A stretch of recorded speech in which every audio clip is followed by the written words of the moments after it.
find you a seat. Grab yourself a cup of joe and put up your feet. Let's talk about the latest news and all about true crime. We can make a difference if we put in the time.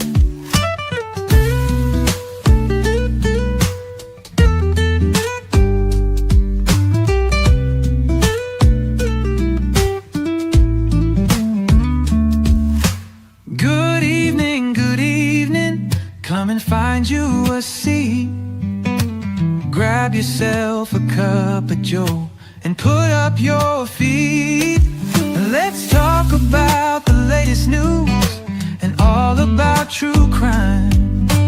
We can make a difference if we put in the time.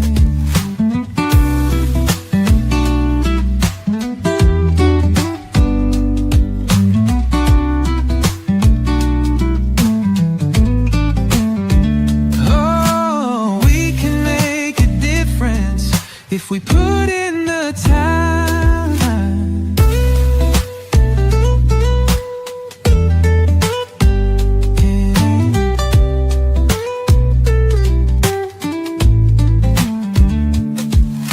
Good evening, come and find you a seat. Grab yourself a cup of joe and put up your feet. Let's talk about the latest news and all about true crime. We can make a difference if we put in the time. Good evening, everyone. Welcome in. Welcome to day 2 trial recap in the state of Arizona versus Lori Vallow Daybell. Welcome into the co-stream with my co-host, Trial TV Live. Welcome in, Squeegee of Justice. Thank you, Joe. Appreciate being here. Looking forward to hearing your breakdown of what happened today and yet another interesting, possibly crazy day of trial with Lori. Yeah, I would, on the scales of crazy, I would put it on a little more normal today, but there were still some very, very interesting things that happened. Yeah. Yeah, it seems like the jurors, they're having the most fireworks, if you will, versus Lori. Yeah. I feel Lori's a little bit more contained. Like we haven't seen her go off yet. So, but I can't wait to hear what your reaction was to some of what happened with the jury. The jurors are definitely giving me anxiety. I mean, we've already lost 2 in 2 days. Yeah, that's not sustainable. That is not sustainable in a 5-week trial. That is not sustainable. Yeah. We'll have a mistrial by the time we get to Thursday at this rate. Yeah, right. Yeah. So the public crowd wasn't as robust today as it was yesterday for opening statements. I got there actually a little earlier today than I was yesterday. And I was first in line for the public. There was a media person in front of us, and then Trace on the case was there with me, and it filled in just very sparsely, until they opened the doors at 7:30 and we went up and we got in the waiting area. But while we were waiting, the news wanted to interview us. The lady that was in front of us interviewed, and Ann Emerson is her name, and I've already forgotten the name of the piece that she's working on, but she works for an ABC affiliate. She didn't interview us like on the news camera. She interviewed us for a series that she's doing on trial watching and the fascination that our society is developing for trial watching. Yeah. I could see that. I think it's really exploded. I would say probably since Depp Heard, Johnny Depp and Amber Heard. I think it's really exploded, at least from what I've been able to ascertain. What do you think? Yeah, that sounds about right. About right. Yeah. And then Fox 10 interviewed Trace. So awesome. She might be on the news, and I studiously avoided them like they had the plague. It's like, you are not interviewing me this morning. No, thank you.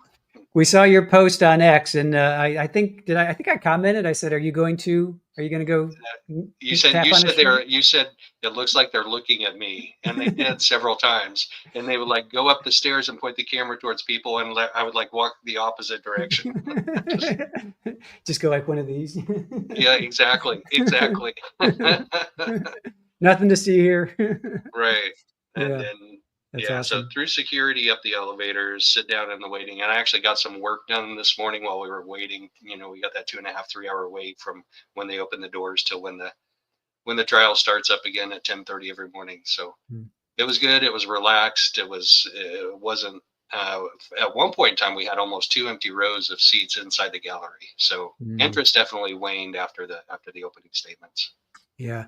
I was going to ask you, how long does it take you to, once you get, it opens at 7:30, right? You said that's when you start to go Yes. through. How long does it take you to actually get through security and actually get your seat? If you are streamlined, so you take your belt off, you take your cell phone out of your whatever, your purse, your backpack, you take your laptop out of your backpack, you have Mhm. all those separate, kind of like TSA, not really as strict as TSA. um, you put them in the tray, send them through the x-ray machine, so that usually takes a minute at the most. Mhm. And then to the elevators is another minute walk, and then it's a minute up the elevator, so you can be in your seat in 5 minutes. Wow. Wow. And then how late do people, like how, I guess, how late do people get there, or how close to 10:30 do people get there? Like, are people still coming in at like Yeah. 10:25 Yes. or? Yeah. Okay. Yes, there were still people coming in last minute, and there were even people that came in after lunch and after afternoon break. So Yeah, I could there, see that. Yeah. yeah, like get off of work and go watch whatever part of the trial you can go watch. There was no morning break, correct? No, no, no, no, because it starts at 10:30. It's only an hour and a half till lunch, so we Okay. Yeah. just go straight from all rise all the way through to noon. Okay. Yeah, because I was going through my notes, I think at lunchtime, and I'm like, wait, there was no morning break, because I'm used to a morning break, but then it dawned on me, yeah, because you're starting so late, or court is starting so late. Yeah, 10:30 is a ridiculous time to start. Yeah, it is, but it's because he's borrowing a bigger courtroom, and that's Judge Kemp's courtroom. Mhm. He has to work through his docket, so they do have to Ah, have a good hour and a half or so of cases to go through every morning. gotcha. Yeah, But that's imagine how that's much good to know. faster we could get through this trial if we had the entire day. Yeah. Yeah, agreed. Well, so it's an hour and a half, and then hour and a half for lunch. So they come back at 1:30, and then they go, then there's one break, but they end at 4:30. So that's 3 hours with a break. So hour and a half plus three, it's only like 4.5 hours with a break. It's really Yeah, like 4 hours. You're basically going like 4 hours and 15 minutes, yeah, right? yep, If my math is correct. I mean, that's no wonder it's going to take 20 weeks. yep. Right. I asked Nadine yesterday. I probably shouldn't call him out by name, but I'm like, how long do you think this trial is going to go, really? And he said, I think we'll be done by April 30th. Hmm. Okay. Well, let's Dive right in. yeah, I was going to say 3 witnesses yesterday and 2 today, so 5 witnesses in 2 days. Not Yep. not the best. We've seen faster. We've seen about the same. But yeah, let's get into it. Let's Well, right. but Lori's only partially through crossing the current witness, That's and true. Yeah. she said she was going to take a long time. So I don't know what that means. Is she going to go for a half hour in the morning, an hour? I guess we'll find out. Right.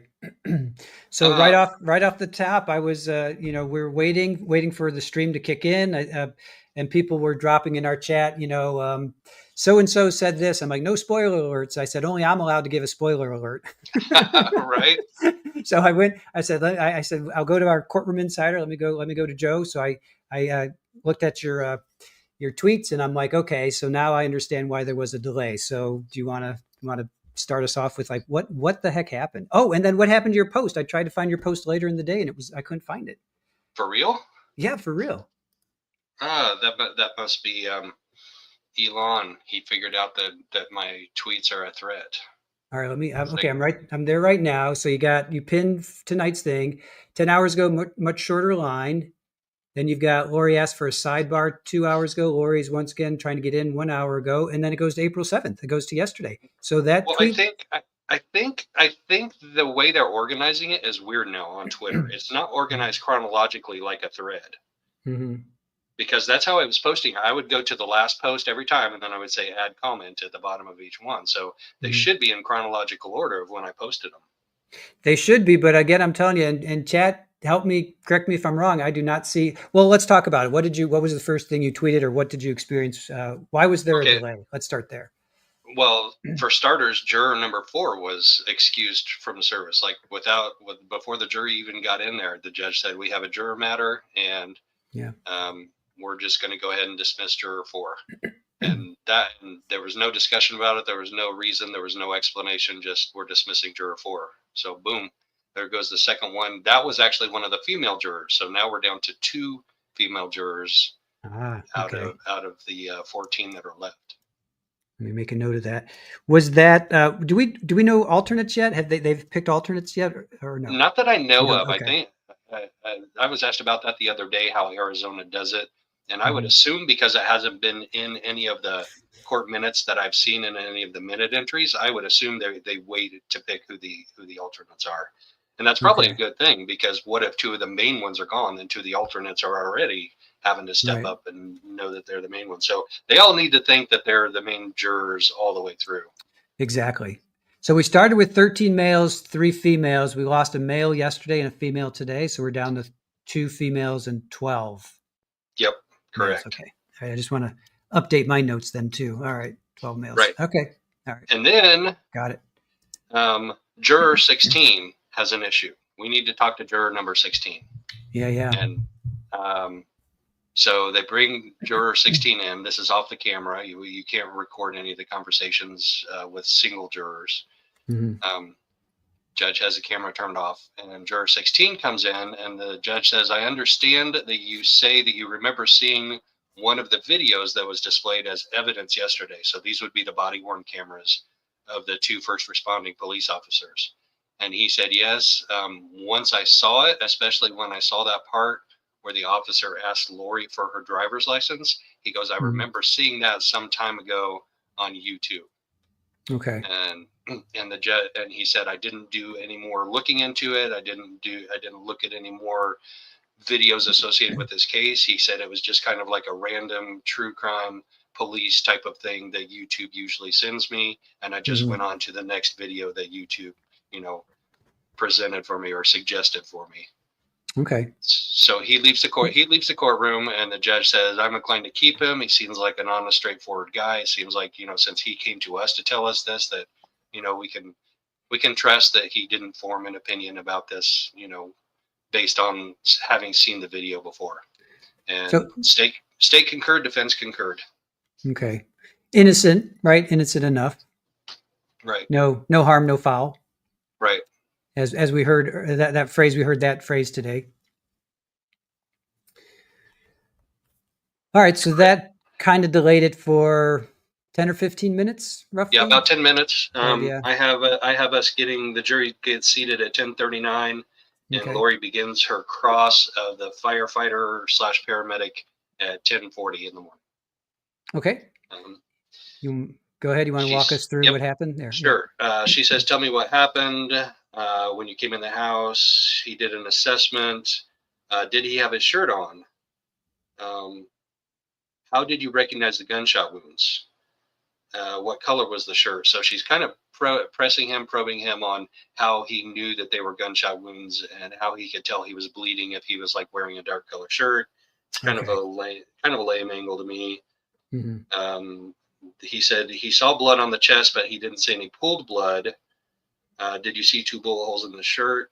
How did you get the shirt cut off? He said, I didn't do that. That would have been firefighter Kaczynski or whatever her name is. I don't remember.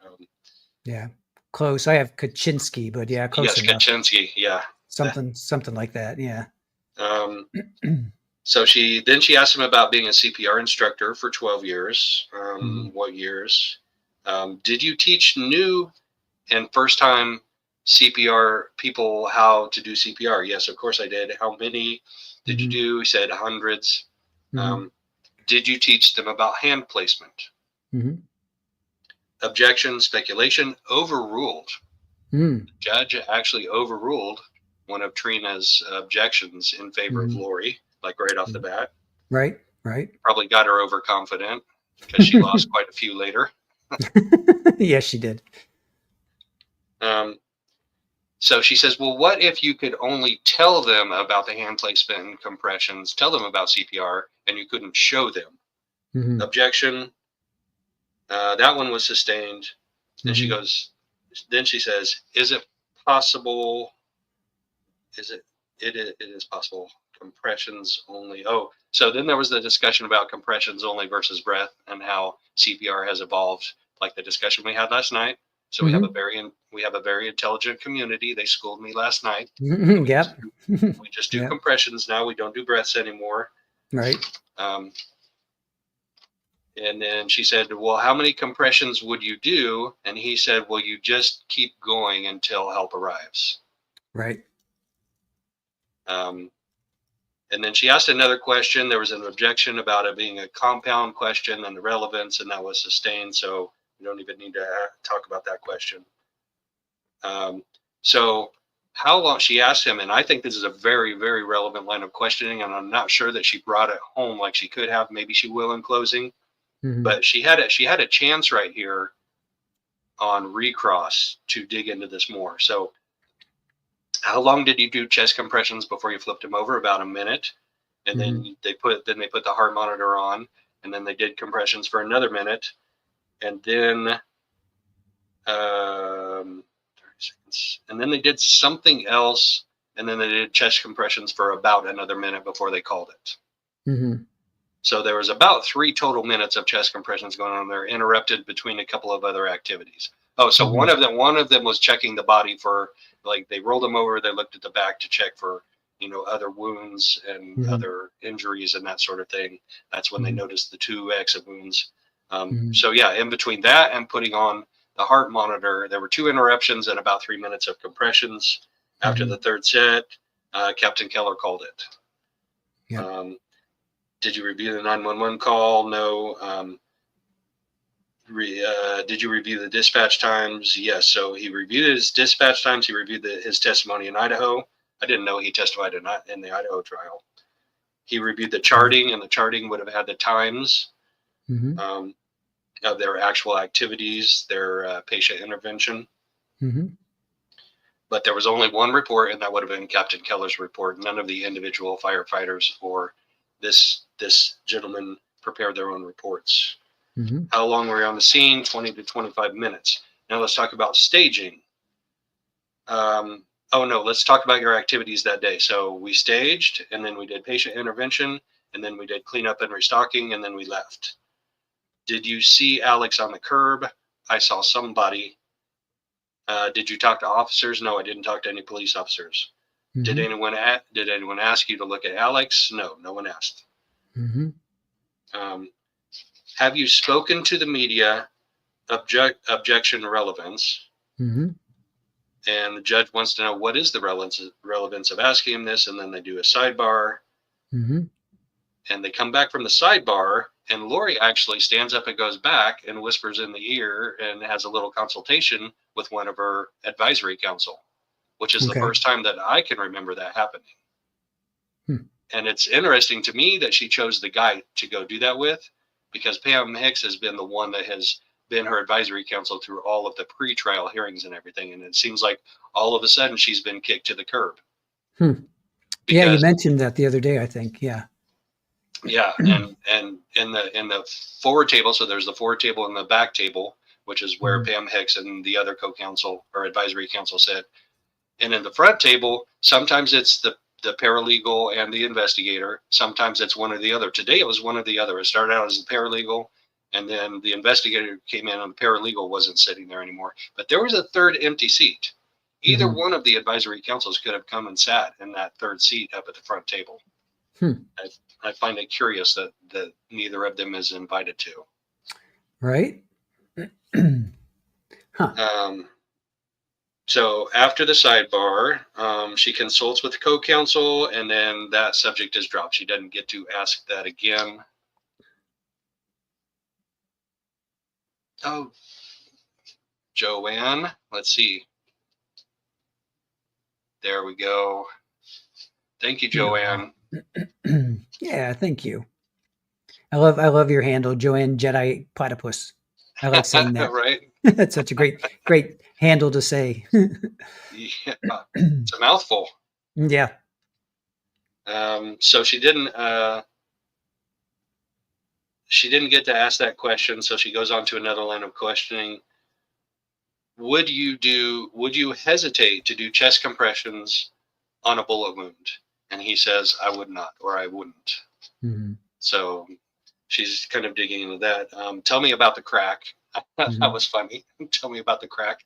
No, that's the cracking of the ribs. That's the separation of the ribs from the sternum via the cartilage that connects them. That cartilage gets cracked. That's the cracking sound that you hear when you're doing CPR. How much pressure would it take to do proper CPR? And of course he says, well, that varies. It depends on the person that's doing it. It depends on the person that's receiving it. He said, and this is my highlight, just hard and fast. Yep. He says, so he's talking about the general public when you're doing CPR, just do it hard and fast. He says, we have equipment, we have experience, but if you don't have the equipment and you don't have the experience, then you just do CPR hard and fast. She says, does the crack always happen? No. Is it possible that he did CPR and it didn't happen? It's possible that it happened in this case. So I think she's probing a pretty good issue here. Yeah. I mean, they're trying to say that Alex didn't do CPR and waited 47 minutes to call 911, and she's trying to throw doubt on that. Cast doubt on that. Okay, so redirect by Trina K. Does 911 regularly instruct people how to perform CPR? Yes. Did you ever trade off compressions? Speaking about Alex, no. Did you feel, I don't like the way this question was phrased by Trina K. Did you feel that nobody had performed CPR before you arrived? Yes. He says, I looked at my older testimony and said, I believe my other testimony was that it wasn't sufficient or effective. Sufficient or efficient, I think maybe was his word, which I think is a pretty big deal. And I think at this point in time, I think that she could have recrossed. She should have said, Judge, I have a couple of questions. And so when you say you never traded off on your compressions, how long were you doing chest compressions on Charles? Right. Well, you said basically a total of 3 minutes interrupted by two things. If somebody is on the phone with 911 and they're doing chest compressions until help arrives, how long can that be? 5 minutes, 10 minutes, 15 minutes? You know, how long are you doing chest compressions? And if you were doing chest compressions for that long, would you want to trade off? You know, would it be helpful to trade off? Yeah. I think after they got the call, I think they were there within 5 minutes or so. It was very quick. So if he was go ahead.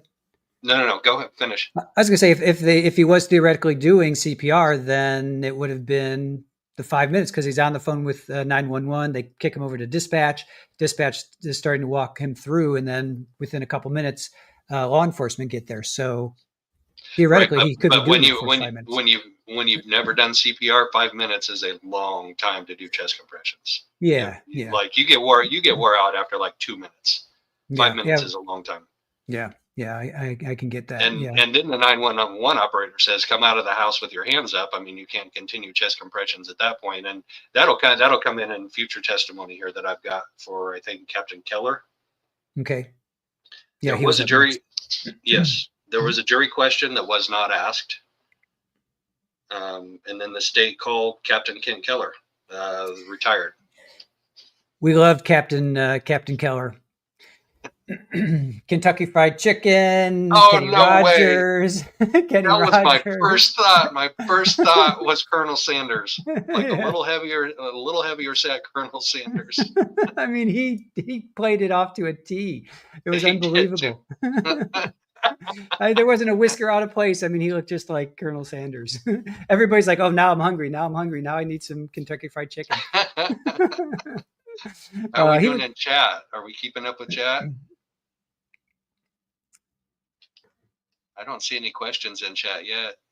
Thanks for hanging with us, everybody. If you have any questions as we're going through this testimony, be sure you put them in there. It helps to have like either question marks or like a Q before it, so it's easier to see. Yeah, Yeah. Mrs. Ed 3, everybody's first thought was Colonel Sanders. Yeah. That was pretty That's so funny because I'm completely independent from you guys when I'm sitting in there in the court, and that was my very first thought. It was hard. It was hard not to. It was hard not to see that. So I thought overall, okay, just before you start, I thought overall I liked him. I thought he was pretty solid, right? He came across as trustworthy and likable and knowledgeable, very knowledgeable. Yeah. You could tell he's been doing emergency medical stuff for a long time, several decades. Yeah. 32 years. That's what I have in my notes. Yeah. He knew all the right words. He knew. The one thing I'll comment now, I've got it in my notes later, but I'll hit it now. When the jury questions started coming in, he started rocking in his chair sideways. Yeah. I noticed that too. And then I stared to do that too. Like, I don't know if it was subconscious. I caught myself. I looked at the screen. I'm like, oh God, I'm doing it too. It's contagious. Right.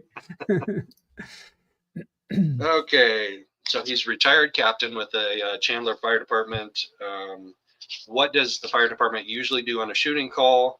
They will plan the route and they will stage a little bit away from the scene until they get the all clear from the PD. When you're responding to that shooting victim, as soon as the patient is not viable, you take your gear and leave. So she asked him about a shooting victim basically being dead, being found not viable. Yeah. So he said you want to minimize your disturbance of a crime scene because at that point it's a crime scene. You want to minimize your disturbance of it, but the patient care comes first. So if you have to disturb some of the crime scene to provide proper patient care, then you got to do what you got to do. Yeah. They were getting info from 911. They were told that CPR had been instructed and CPR was in progress. That's what he remembers. Now, he also kind of hedged on that CPR in progress just a little bit. He was kind of like, I definitely remember being told that CPR had been instructed. Thank you, Dizzy. Appreciate that.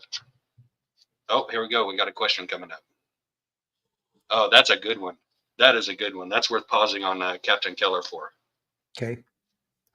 Why do you think the jurors are allowed to have their phones on them?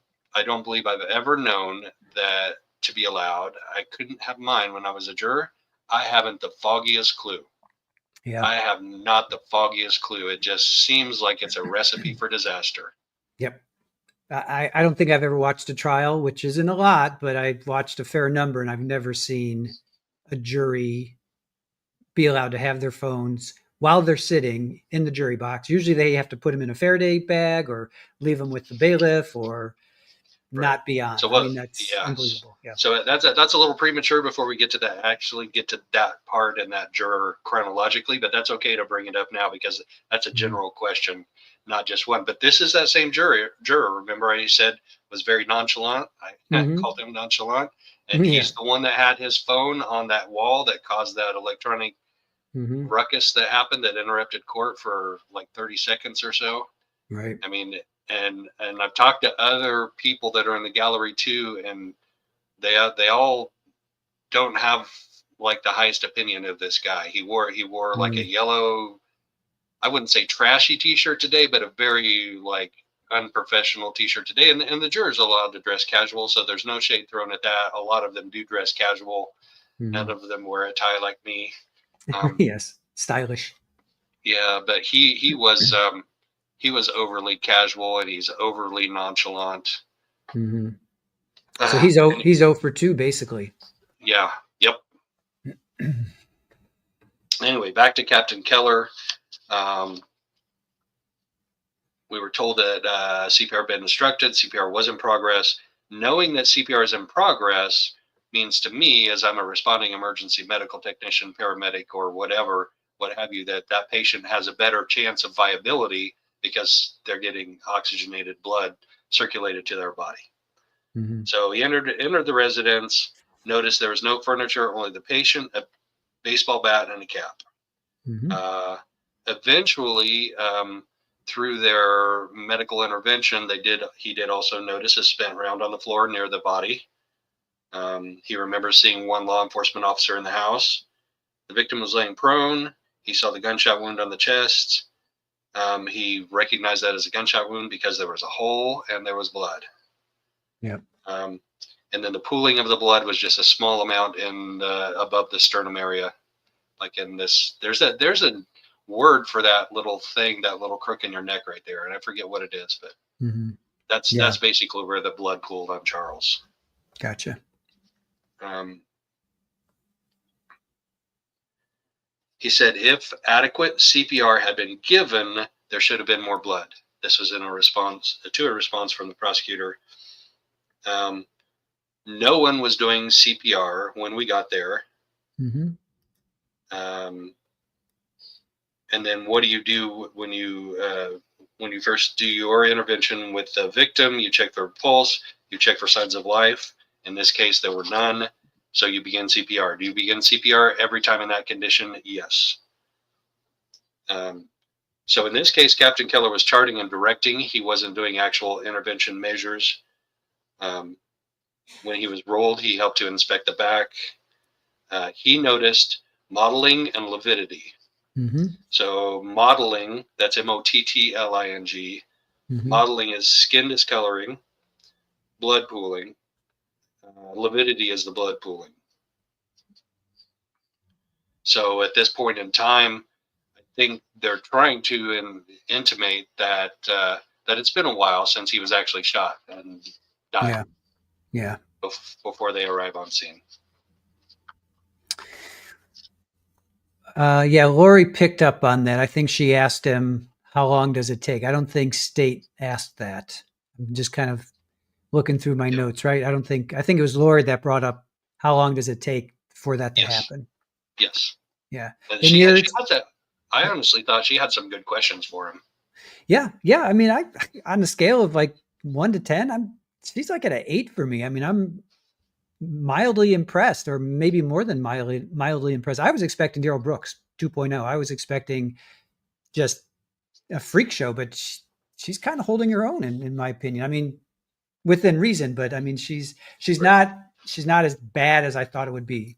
I thought it would be more like her pre-trials where she was just interrupting, and you see little, clips of that. But overall, I have to say I'm somewhat, I don't want to say impressed, because I'm not impressed, but I'm also like, I guess I was expecting it to be more just a disaster train wreck, but it really isn't. She is presenting herself well in court. Yeah. But we also saw from that lunchtime motion debate that she knows when she's in front of the jury and she knows when she's not in front of the jury. Mm-hmm. Because she did get just a little unhinged at that motion debate. Yeah. We're having a raid, buzzed raid. Oh, Buzz Nation, welcome in. We're having a raid. Cool. Thank you guys for joining us. We're just, I wouldn't say just getting started, but we have a ways to go before we get to the end. We're making good progress, actually. We're making good progress. Yeah. Tammy, welcome in.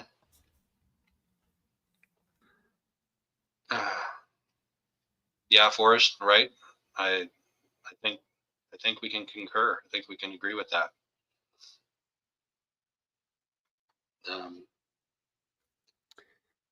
Let's see. So we talked about lividity and skin modeling. Yes. So then the heart monitor is next. Yeah. So she asked him what was the result of the heart monitor analysis, and he said it was acystic, which means there is zero electrical activity in the heart. Mm-hmm. So he said he used the word flatline, and we can all relate to that. Yep. And then hypoxia, so that's the lack of oxygen in your body, results in the pupils being fixed and non-reactive, and that's how Charles were. Mm-hmm. So then CPR was paused, and that's when they called it. So she asked him another question. When they arrived, was there active bleeding? So from his wounds, was there active bleeding? Mm-hmm. So if he had been shot, within the last 10 minutes, which say it takes 5 minutes for Alex to call 911 and another 5 minutes for them to get there, there still should have been active bleeding from 2 gunshot wounds, right?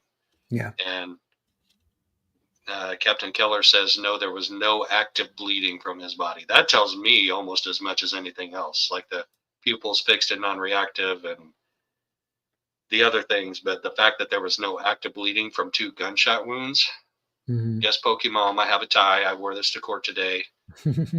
I still avoided my TV interview. I could have been famous. You still have time. You still have time. Right? You're not out of the woods yet. Oh, dang it.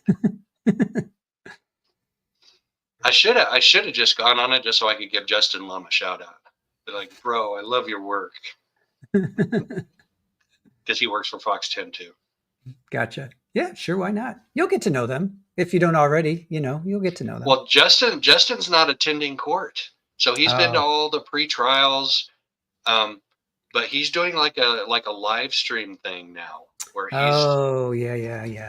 Yeah. Like I think I saw for jury selection. I saw him. Yeah, because we picked up that feed and he was doing. Yep. I saw that. Okay. So then we talk about the cracks, the cracking that occurs during CPR, the cartilage connecting the ribs to the sternum breaks. And then she asked, so they mutually agreed to cease life-saving measures. So, in the public, we usually think of, we're calling him dead, time of death is blah, blah, blah. But how they think about it in that scenario is we are now ceasing life-saving measures at 8:48 in the morning, 8:48 a.m. So some people would call that's the time of death, 8:48, in the morning. But the way they look at it, they're ceasing life-saving measures. They don't look at it like they're calling him deceased. Right. Miss Shorty, thank you. There you go. Shorty. Thank you for the super sticker. Very nice. Thank you. More coffee tomorrow.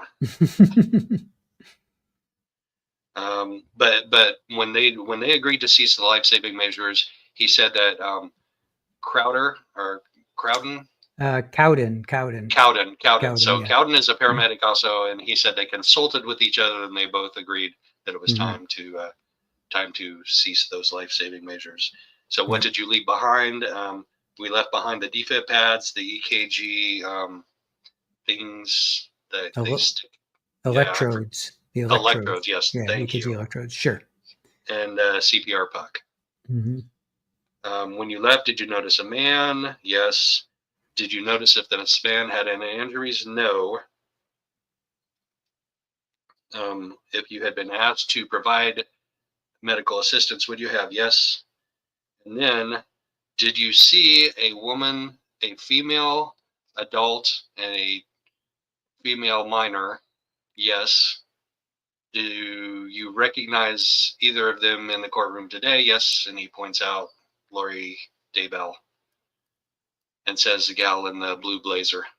It wasn't Plum, much to my chagrin. When she first walked in, I swear that it looked like it was plum colored. Then I asked the lady sitting next to me, and they're like, "No, it's navy blue." Okay, you're wrong. You're a typical man. Can't judge fashion. So what happens next was interesting. I want to hear your take on this. He is asked, did you hear any of the conversation? And he says, yes, and that's a conversation that Lori is having with somebody. Maybe it was Lori and Tylee. But he says, I overheard something about not getting invited to the pool party because all of the commotion at the house. Yep. And then okay, so Chad asked, well, you actually came into our chat and you said, are we able to hear the hot mics? And this was one of those moments. So did you hear Lori's reaction or somebody, I think it was Lori, but somebody reacted. Yeah, here, are there hot mic moments? So perfect, widespread. Thank you. No, Did you hear?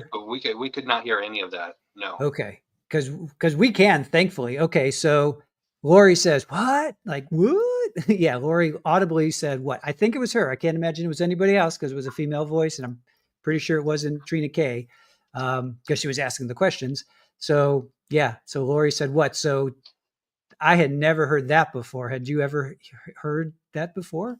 That statement that he says Yeah. he overheard? No, I'd never heard that before. Yeah. Drunky the Bear just gave us $10. Thank you so much, Drunky. Thank you, Drunky. Yeah, so that's a new one. So I have in my notes overheard Lori talking to law enforcement. So you heard just talking to somebody. I heard talking to law enforcement. So that's huge, right? I mean, we have the body cam, so and that doesn't show up on that body cam. So I don't think that it was to law enforcement. Yeah, he would not have shut his body cam off while he's talking to somebody who's across the street from a murder scene. Right. Right. I think maybe it was her to Tylee. Yeah. That was one of the moments where it's not going to shift the trial one way or the other. But I was just like, what? That's like pretty significant that here she is. This is the first time you hear something like that. And she's so nonchalant that she's talking about the pool party, which we heard about later from the landlord that they did have a pool party or something like that. So, so that's kind of. Yeah. Drunky says wine makes me spendy and lovey. Oh, Drunky. We love you. Yeah, no, it's not a trial changing thing, but answer me this, riddle me this, Batman. Sure. Does that not ring true with how you know Lori to be?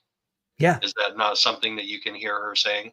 100%. Well, she said, to the officer who asked her, how long have you been here? 3 weeks. And hi, neighborhood, and she gives her a little, so yeah, she's more concerned about the pool party. She's more concerned about the neighbors, how they are reacting to her instead of, I don't know, her dead, not even ex-husband, her estranged husband who was shot by her brother. I mean, just so cold, like no emotions, nonchalant. I mean, that's the word of the trial for sure. And she epitomized it with that statement. If in fact that was true. Right. It rings true to me. Yep.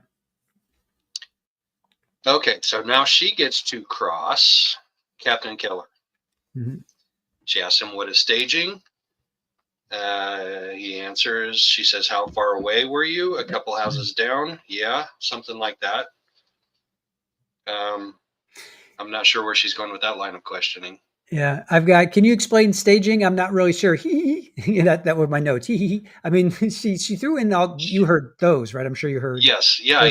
She giggled a couple of times. It really just, the entire trial is inappropriate to giggle at any time, but that's just, she has no handle on what's appropriate and what's not. So. Yeah, I guess it's nervous, right? Because you laugh, it's a nervous laugh, I guess, but it just comes across as, oh, dude, just shut up. The judge had some admonishment for her later on, and not necessarily about giggling, but about the way that she's questioning and little things that she throws into her questioning. Yep. Yeah, I caught that as well. All right. Couple houses down. So, do you have anything to tell what the body temperature is? No, that's not in our scope, and it's not.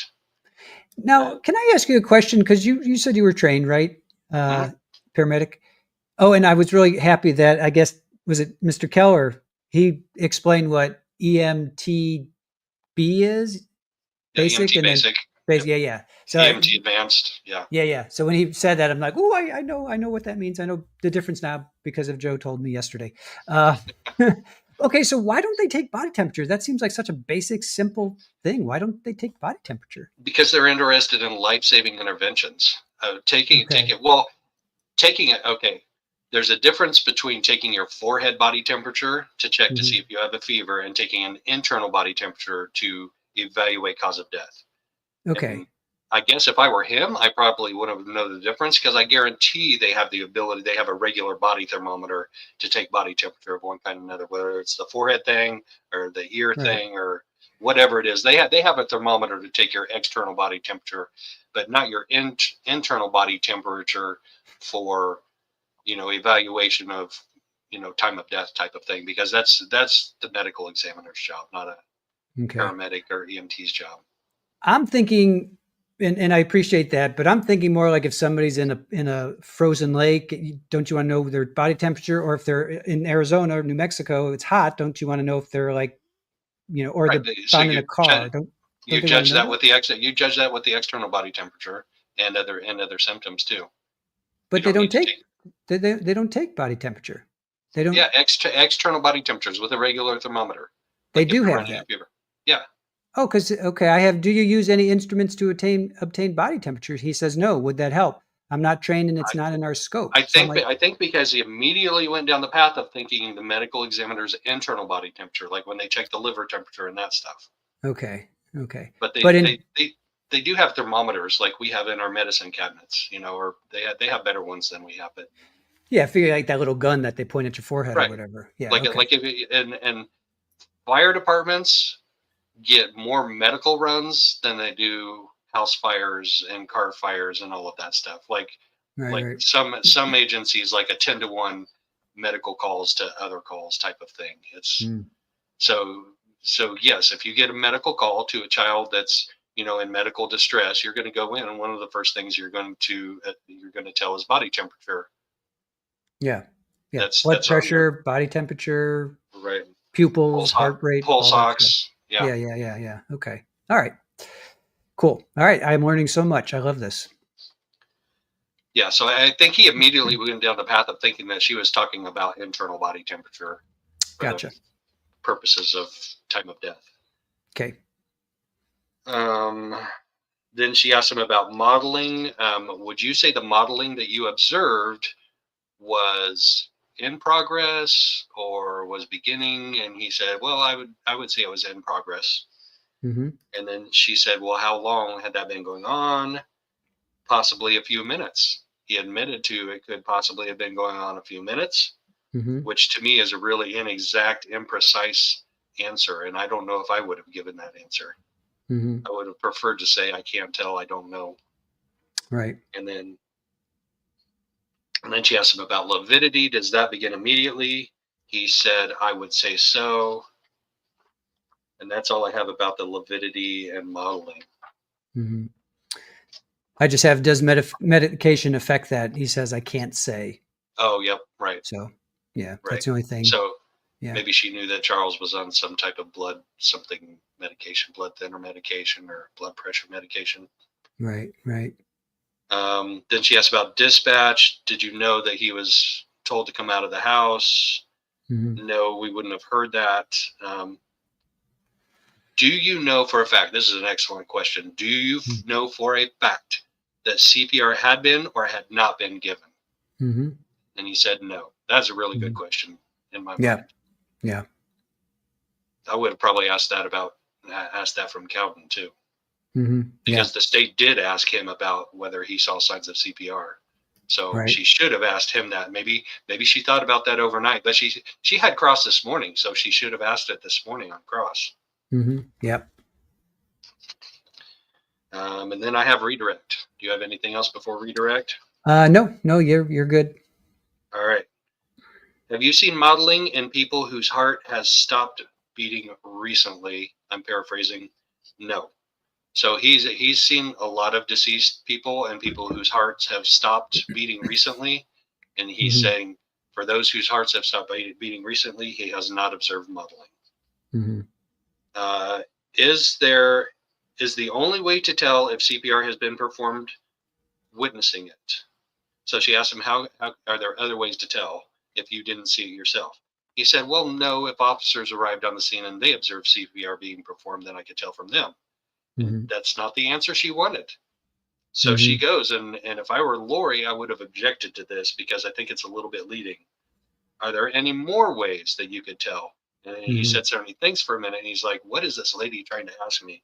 Yeah. He goes, oh yeah, there's, there would be marks on the sternum if somebody had attempted CPR.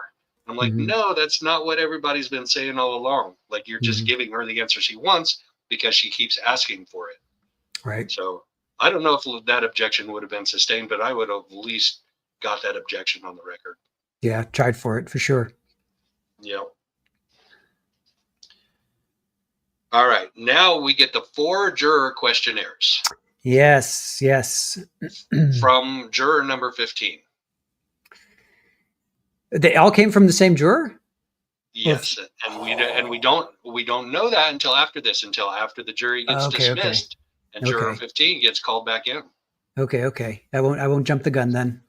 I can give you a little tease though. These are all from juror 15. So he asks, was there any indication to administer epinephrine? Was it epinephrine? Yeah, epinephrine. Epinephrine. Yep. Epinephrine. So epinephrine is also something that you give to somebody who's having an allergic reaction, anaphylactic shock. It helps to combat anaphylactic shock, but it also makes the heartbeat faster. Mm-hmm. Can I add to that, because I had to go back like 3 or 4 times? Was there any attempt to gain venous? I thought it was venous, but venous access to administer medications to aid the heart and functioning, i.e., epinephrine. I have ephedrine, but I'm wrong on that. And if no, why not? As soon as I heard that, I'm like, wow, there's a medical professional on this juror. Right. That's what I thought too. I thought too. So venous would mean putting an IV in. Yeah, I had to look it up because I'm like, what's venous? What's venous access? So I had to look it up. And I'm like, okay. Thank you, Uncle Google. So paramedics are allowed to do that. They're allowed to administer IVs. EMTs are not. Mm-hmm.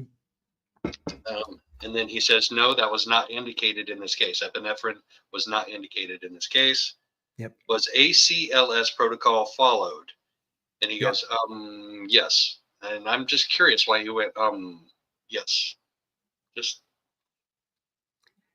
nobody knew what that was. Sorry. Advanced cardio life support. Yep. Advanced cardio. Yep. Yeah. We find out what it is later, but everybody in our chat's like, what is ACLS? Yep. Yeah, I was familiar with it back when I was a EMT firefighter. Was a physician patched in? Mm-hmm.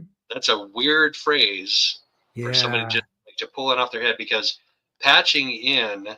So we had a physician that was the supervising physician of our fire departments for medical interventions, and you would only need to call in to a doctor, and you wouldn't call into him. You would call into the hospital that you're bringing your patient to. Mm-hmm. On your way to the hospital to say, hey, we've got this really serious situation here. We're using these interventions, and you guys need to be ready for something serious to come in here. This is what we're doing. This is what we're going to do. And do you recommend? Does the doctor recommend us do anything other than what we're doing now? Or if it's a serious medical intervention, then that needs to be done immediately. That some things like that you would need the doctor's permission for, like on the scene. But like for you, I think they're insinuating, this juror is insinuating that calling the time of death or calling the cessation of life-saving measures should have a doctor's permission to do, and the paramedics don't need that on the scene. Yeah. I thought that was an extremely specific question that only a certain percentage of the population would know to ask that. And that would be, you have to be in that profession. There's no way anybody else other than works in that profession would know that. What do you think? Absolutely. Like even with my EMT background, I don't know that I would ask those questions. Yeah. I mean, yeah, that is extremely specific. So so he answered no, it's part of our training, which is what you just said. Yeah. And then our fire department personnel allowed to determine or call a death. Yes, we are allowed to. Cessation, we call it cessation of life-saving treatment. Mm-hmm. Yeah. So then Trina K has some follow-up questions of Captain Keller from that. When we use epinephrine, and it's in a situation not when the heart is stopped completely, because it causes the heart to beat faster. If the heart's not beating, then you're not going to put it in. I don't remember his specific answer to that. It's not really all that critical. What is ACLS, Advanced Cardiac Life Support Protocol? Are there signs of death is the question that I have. Oh, yes. When there are signs of death, yes, stop CPR. So that's what I have for Trina's questions. I was kind of cryptic then. I didn't. Gotcha. I have two, if I may. Yep. And this is how I interpret it. Are there times when you do patch in a physician? He says, and you kind of touched on it. You tell it. He says you call. You don't even talk to a doctor. You talk to a nurse, and you tell the nurse what you're doing on the way to their facility, which you said. And then you need to call in that you did it, but not get blessing from a doctor. He says our training allows us to make that decision. So essentially, what you confirmed, but that's what Miss K specifically was asking. So gotcha. Somebody's saying that he could be right. Could we end up knowing that this was a male that answered these questions? He's going to be. He's going to be interesting in jury deliberations, because you're not allowed to use Google when you're deliberating. I mean, you have to just go with the evidence that's presented. So, interesting. Very interesting. And when we come back from lunch, it's going to get more interesting. Yeah.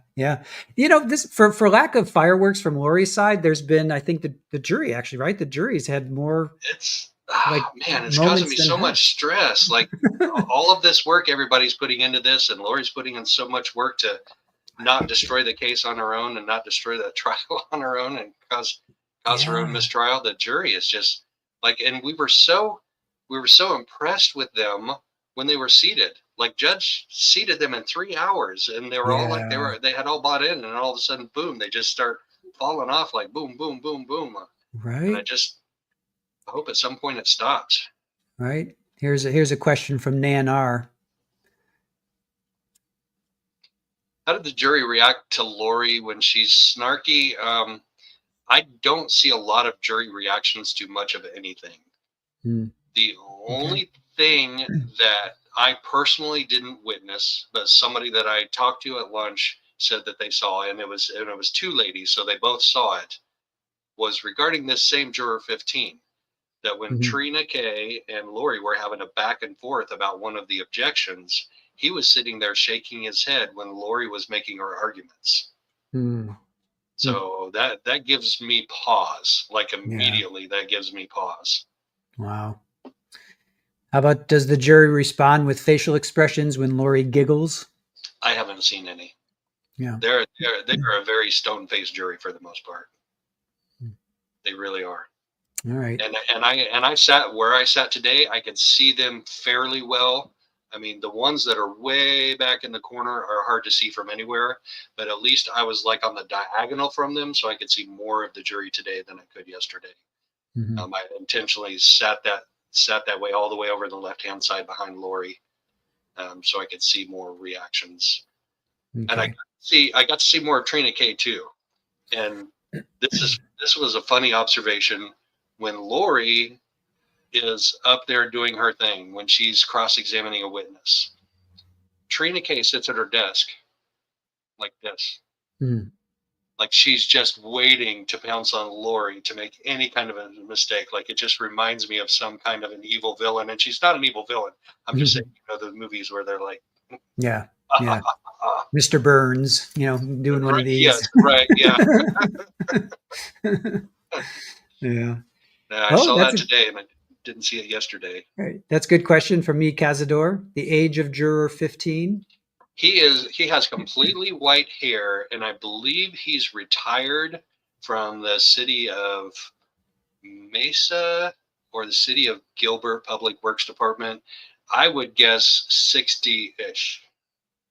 Okay. He wears dark rimmed glasses, and he wears work boots and jeans, and today he wore a t-shirt. I think yesterday he had a little better shirt on. All right. Okay. So lunch break. Yes. We come back from lunch break, and the Wait, judge says, "What? wait. Before they went to lunch, there was the whole violation thing. There was the Lonnie. Oh, the motion. The Yeah, what? yeah, yeah. The Lonnie Durkin. Yeah, the motion to dismiss. Right. Yeah, Okay. Yeah. yeah. So Not I so didn't. fast. Okay. So exactly. No, that's what the judge said to me. So he goes, okay, we're going on lunch break. Hmm. Be back at 1:30, and this was actually 12:15 by this time. So I put my notebook away in my backpack. I zip my backpack up, and then all of a sudden he goes, "Do we have any matters?" And boom. So I'm scrambling to get my notebook out, and I don't get it out in time. So I'm like, okay, I'm just going to remember this. I'm just going to remember this. So Lori Lori filed a motion, and I think it was a motion to dismiss on the grounds of the failure to disclose evidence. Hmm. And this is based on the fact that when Lonnie Dworkin did his extraction of Charles's phone, he found things that were not provided to Lori in discovery. Hmm. And Miss Trina Kay, representing the state, says, we gave her the extraction report. And Lori says, they only gave me the extraction report. Hmm. And that, in my mind, is a huge distinction because Yeah. I'm not intelligent enough about Celebrite and about extractions to know the difference between a quote unquote actual extraction and an extraction report. Yeah. Is there a difference? And the judge believes there's not. He said, Hmm. you got what they gave you. They gave you everything they could. He says, technology has changed, and it's because of the change in technology that Lonnie Dworkin was able to extract more out of that. And Lori said, no, the state had the ability to extract that too back in 2019 or 2020, probably 2019 when they did the extraction. Hmm. They had the ability to get that too. So Hmm. there is really a critical matter at play here. Yeah. And Lonnie, and so she wants Lonnie Dworkin to come in and testify in a hearing about what he extracted and what the state should have been able to extract and should have provided to Lori and what they didn't. Hmm. And they may have that hearing Friday. And if they have the hearing Friday, I will be there for that. 100%. Okay. Great. Yeah, that's perfect. Your memory is still solid. You still got it because that's pretty much what I had in my notes. The only thing I would add is that Miss Kay for the state said, as she was trying to explain it, when you pulled the extraction, it's put into a device or software, and it's not readable. Like when you extract it, it's not readable, but then you put it into, I guess, Celebrite, that makes it readable. That's the only thing. So right now, and Lori says she has the report. So Lori says we're claiming they had the report instead of giving us the full extraction, and it's cherry picking. So Lori feels they're just giving her, like, here's the extraction, like 100%, and Lori feels they're only giving her like 10%, 20%. Right. So she wants the whole thing. So didn't she say cherry picking twice? They're just cherry picking. They're just cherry picking. I maybe think she said it twice. Yeah, She said maybe. it twice. Yeah. And then the judge said, we can set a hearing, but reading the affidavit, that doesn't show me. And then I'm not going to make the jury wait while we do. And she's like, yeah, that's exactly why I want a hearing. He says, I'm not going to make the jury wait while we do that. Maybe this Friday we can squeeze it in. So, yeah. I'll be there. I'll be there All for right. it. Cool. That'll probably be in his actual courtroom up in 1104 instead of 5D. Yeah, the smaller one. They don't need. Yeah, Yep. They don't need the big one. Yeah. So right. Yeah. So then we went to, because I had I didn't stop the stream. I kept it going, but I went from showing the stream to like full screen, and I was talking, and then I looked back at the stream. I'm like, oh shit, they just right. The judge is back talking. So I had to quickly and I missed maybe 5 seconds, but all I heard was violation and blah blah blah. Yeah. So that's what I said about lunch. Oh shit, I missed something. Right. I mean, if you get after afternoon in the courthouse, if you get down in the cafe line, like after 12:15, and they dismissed the jury at 12:15, so I didn't get down there till 12:30. The line is like 45 minutes long. But luckily, it wasn't today. Luckily, it was a shorter line today. So, all right. Is the food decent? Is it decent food? It is. Yeah, they have a sub shop that where they do toasted subs, and they do them like from scratch right there in front of you, and they have good bread. Nice. So Yeah, Nice. it's a good option, but I'm still looking for restaurants down there. One of these days, I'm going to hit one of those local restaurants. Because Yeah. I asked Trace today, and she said yes, they do have local restaurants within like a block or two. So Oh, there you go. Yeah. Yeah. Do a little exploring for us, Joe. right, absolutely. See, that would be a good stream. You could do just go live and just do a stream Oh yeah, walking around the block. That the people will watch that. Oh, do a taste test at an Italian restaurant. there you go. Do you see what Lisa says? Yeah, did I fall asleep today? No, I almost did at one point. Like I got really, really drowsy and sleepy. Luckily, I had some Coke Zero in my bag, and I was like, "All right, I need a little bit of caffeine in my system." Was Save that the day. the afternoon session or the morning Yes, session? yeah, The no, afternoon, yeah, yeah, yeah. totally the afternoon session. That'll do it to you. Yeah, the afternoon blues, they'll get you. The digesting blues. Right. Okay. Okay. All right. So then we come back from lunch, and here we go. What happened? We have more drama. Straight off the away. bat, we have more drama. Yep. So, judge says we have an issue with juror 15, and I'm like, oh crap! How many juror issues can we have? And this is the second one with this guy. Yeah. Yeah. So, judge says, no, Miss K. This is Trina K. said this. Yeah. Supposedly, Yep. juror 15 was looking at a cell phone during the testimony of Captain Keller. And he's the one that submitted these questions. So, coincidence? Mm-hmm. So, judge says, all right, call juror 15 in here. And he goes, juror 15, were you looking at your phone during the testimony of the last witness? And juror 15 says, I was just texting my daughter. She had just woken up, and I was just texting my daughter. Mm-hmm. And the judge just goes, all right, well, turn off your phone. Okay, turn off your phone.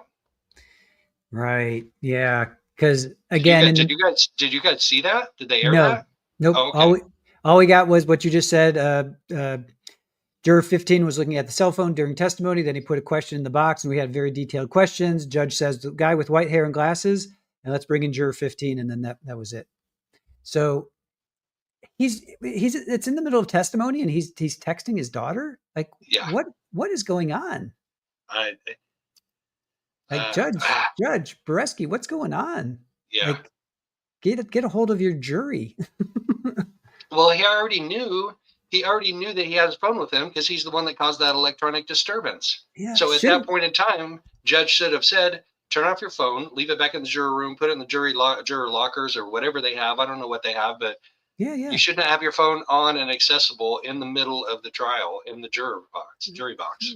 Right? I mean, that's insane. He literally is in the middle of testimony texting it. He admitted he was texting his daughter in the middle of testimony. What is going on? Like, what is going on? No, Pammy, they did not check the phone. Judge took his word for it that he was just texting his daughter. I think judge is worried that he's going to be losing jurors. So he's got to be like, get rid of this guy too. That'd be 3 in 2 days. Yeah. Yeah. Yeah. Northwest, they need a phone basket. They need something.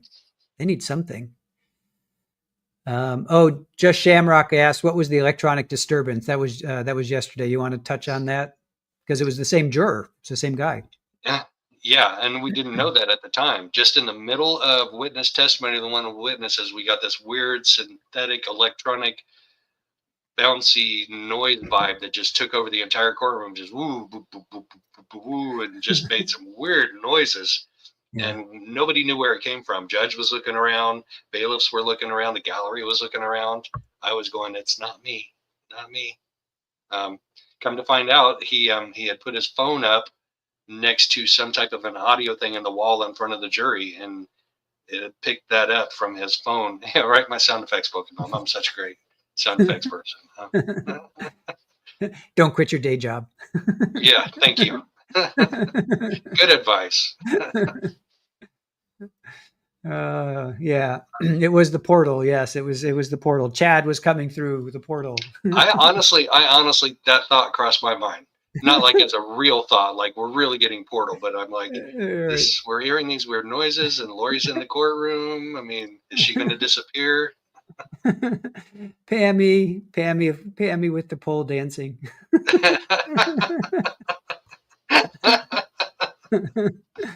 That's too funny. Chat, you're amazing. Yeah. You are amazing. Uh, All right. So that so, that yeah, that definitely caught me by I was like, wow, Googling while in the middle of testimony, but we got through that. We got through that. yeah, we got through that. And then Lori objects to the next state witness, Daniel Coons, Yep. being listed as a firearms expert for the state, because when the state first put him on the witness list, he was like a detective or an investigator or something. He was Mm-hmm. not a firearms expert. So somewhere after they submitted that to Lori, they changed what they were calling him for, and she objected to that. Mm-hmm. And she objected to it multiple times with the judge. The judge wasn't having it. He's just like, if you want to question him on cross and challenge him on his credentials on cross, then that's where it's appropriate for you to do that. We're not going to disqualify him as a firearms expert. And if you heard his curriculum vitae at Mm-hmm. the beginning of his direct examination, I would say he probably qualifies as a firearms expert. Mm-hmm. Yeah. She had brought this up during one of the pretrial hearings, I remember. Yes, she did. Yeah, like And the, two and or at 3 that days. time, the judge said, "Bring it up again when he's called as a witness." Yep. And she did, and it didn't work. Yep. Yep. Yep. Yep. So jury comes in at 1:39 p.m. Daniel Coons, now a part-time cold case investigator with Chandler PD. I actually would love to interview this guy. Mm. Yeah. Yeah. See if you can get him on a show. That'd be great. He used to work full-time for the Chandler PD. He was in robbery and homicide. He was on patrol. He did like 400 million things for Chandler Mhm. PD. And I Yeah. didn't list them all because they're not all that relevant to what happened on July 11, 2019, when he was a shooting reconstructionist. Mm-hmm. How did you get qualified to be a shooting reconstructionist? I took a 40-hour course. So I'm a little skeptical of that. Is a 40-hour course really enough to be a shooting reconstructionist? Mm-hmm. I have my doubts. Maybe he does continuing education and that sort of thing. But when he was on the stand testifying about it, I mean, he seemed very knowledgeable about what he was testifying about. So Yeah. I doubted the 40 hours being enough, but I don't doubt his testimony as he presented it. Mm-hmm. So in 2019, he worked Monday through Thursday, 7 to 5, working on his caseload. On July 11th, 2019, he heard radio traffic about a shooting on whatever that address is of that road. So he loaded up his gear and he headed to the scene of the crime. When he arrived on scene, he saw that a perimeter had been established. The crime scene tape was up. And then there were multiple investigators there at that same time. Mm-hmm. And she asked him, how is the scene assigned to a particular investigator? And he said, well, it's kind of like a wrestling match. So all the detectives are like going back and forth, but I literally want to see them in a wrestling match to determine who gets to investigate that scene. I want to see like who really wants it, who really I wants know. to investigate this murder. Right. Now, is it thumb wrestling, arm wrestling, or just full on grappling? Is it MMA? Like what's going on? I imagine with Chandler PD, it's probably thumb wrestling. Right. Cross thumbs. Oh yeah, 2 at a time. Right. 1, Yeah. 2, 3, 4. I declare thumb war. Yeah. So he ended up getting assigned to it, but he also had help from investigator Duncan, Detective Duncan, Mm-hmm. who is, by the way, seated at the prosecutor's table for the entire trial, Okay. and has been called as a state witness. So I find that interesting that he's allowed to watch all of the witness testimony, and then he's going to testify later on. Maybe next. Maybe he'll be next. Who knows? Yeah.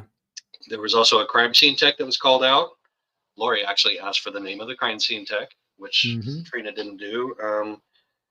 He was the scene agent in charge, kind of. So he said he could direct people as to the things that they wanted to investigate. They would give people specific instructions, but they didn't like micromanage everybody on scene, which is my interpretation of his assessment. So then they bring up the sketch of the house. He did a sketch of the house with the evidence location inside the house. Yep. And Lori objected to it. She said, well, actually, she didn't object to it. She just said, I don't know how it will be helpful, but no objection. Really, a sketch of the house with the location of the evidence where it was found isn't going to be helpful? She said if it's not to scale, because he said he created a diagram, but it's not to scale. It's close, but not to scale. And she said if it's not to scale, I don't know how it will be helpful, but no objection. So, I mean, yeah. Yeah, come on, Lori. Pick your battles. Pick your battles. Right. But sketches of the whole house with evidence location markers A, B, C. So alphabetically delineated. At first, they measured them for the purposes of the sketch by triangulation. So they would measure off of 2 known points, and where those distances intersected would be where they placed that piece of evidence that they found.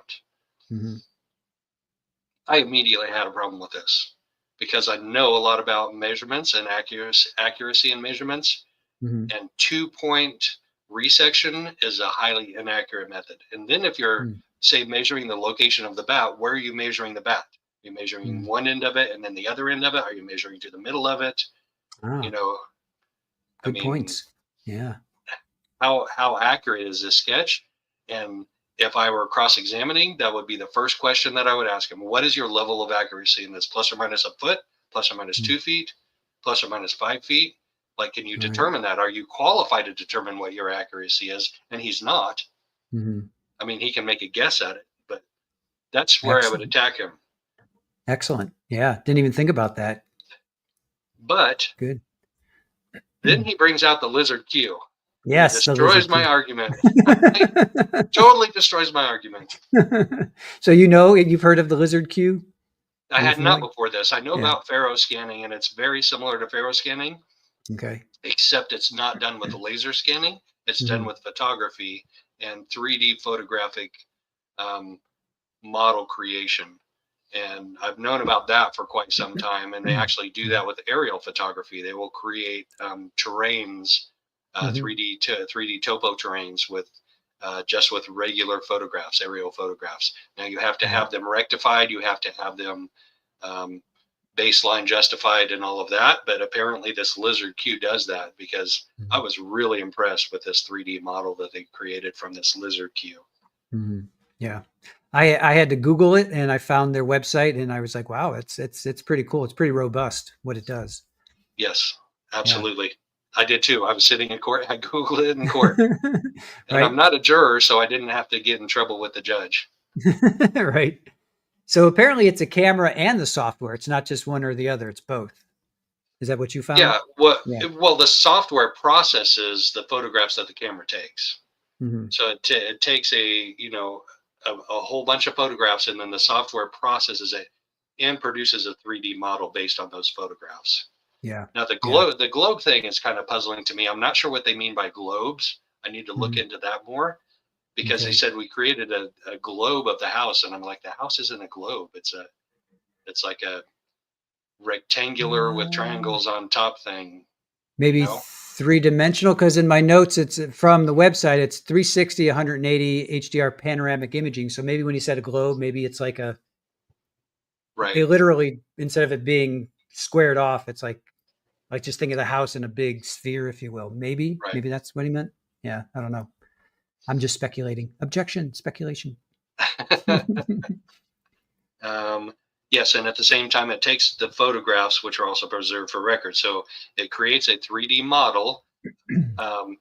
So it's set up on a tripod in your area of interest, and it can be multiple areas of interest in the same house. You can set it up in the kitchen. You can set it up in the mirrored room. You can set it up in the garage. You can set it up in the bathroom. I mean, you can set it up in the bedroom. There are multiple areas where you can set it up and create multiple globes, and it creates a 3D model and a synced 3D model where you can do a 3D walkthrough of whatever your area is. So it's in that regard, it's a lot like a Faro scan. just creating a 3D model that will be preserved in perpetuity. Like we will always know what that scene of the crime looked like from that Lizard Q 3D creation. Yeah. That's pretty cool. That's cool technology. It is. It is. Yeah. And it makes me wonder why Canton PD doesn't have it. Yeah. You know? Yeah. What? Budget? Who knows? Yeah, I don't know. This seems to me to be one of the more budget-friendly options. Like if you're taking photographs and processing photographs, I'm guessing that's not as expensive as like a Faro scanner is. Like maybe to the magnitude of 10. Like a Faro scanner is probably $70,000, and this thing may be like $15,000. I don't know. I should probably research the cost. Need to give them a call. Yeah. Check it out. Then we can call Morrissey and ask him why he doesn't have one in Canton. Right. Trooper Joe Paul, you should get this. Yes. Oh my goodness. All right. So he goes into a lot of detail about the Lizard Q. We don't need to go into all that technical details because we saw the finished product of what it produces. Yep. And it was pretty impressive. I have to ask you a question about the paper shuffling. So when Miss K asked him to go through the photographs, right? He took like what felt like 15 minutes. Do you remember that part where he was just like, it was just like the judge? Well, the judge did it, but Mr. Coons did it first. Yeah. He just kept going through and through. You don't hear that, right? Or did you hear him shuffling through his papers? I saw him, and to me, it looked like, and I'm all the way back on the opposite side of the courtroom, so I can't see as detailed as you guys could. It honestly looked to me like he was going through every single one to make sure that every single one was his pictures, and then the judge ended up doing the same thing too. Yep, because Lori objected, but yeah, for us it was just like. It seemed like it lasted like 10 minutes or 20 minutes. That picked up on the microphone. Oh yeah, big time. Anything where it's crinkling or shuffling of papers, yes. Especially if you have headphones on, it's really, really loud. I get to the point where I kind of, I turn the volume down a little bit, the master volume through the software, but then I don't know when they're going to come back on. So then I'm just like, I'm just gonna leave it and just have to suffer through it. But anyway, I wasn't sure if you heard that or if that was just for us, watching the feed. So. Right. Hey, Salty Sleuth, welcome in. Good to see you in here, my friend. Yes, looking for photos she claimed were too similar. Yeah, we'll get to that because that's up next, Salty Sleuth. Right. Yes. So after the Lizard Q thing, then we start going through the photographs. So we learned that before they do the Lizard Q thing, they do a baseline set of photographs of areas without any type of markers or anything. And then they place markers, and then they take another set of photographs after they place markers. And they usually do it like object by object, room by room. Like they'll find an object of interest that they want to document. They'll take a picture of it as they find it, and then they'll put a marker by it, and then they'll take another picture. Usually of things that they want to take for evidence.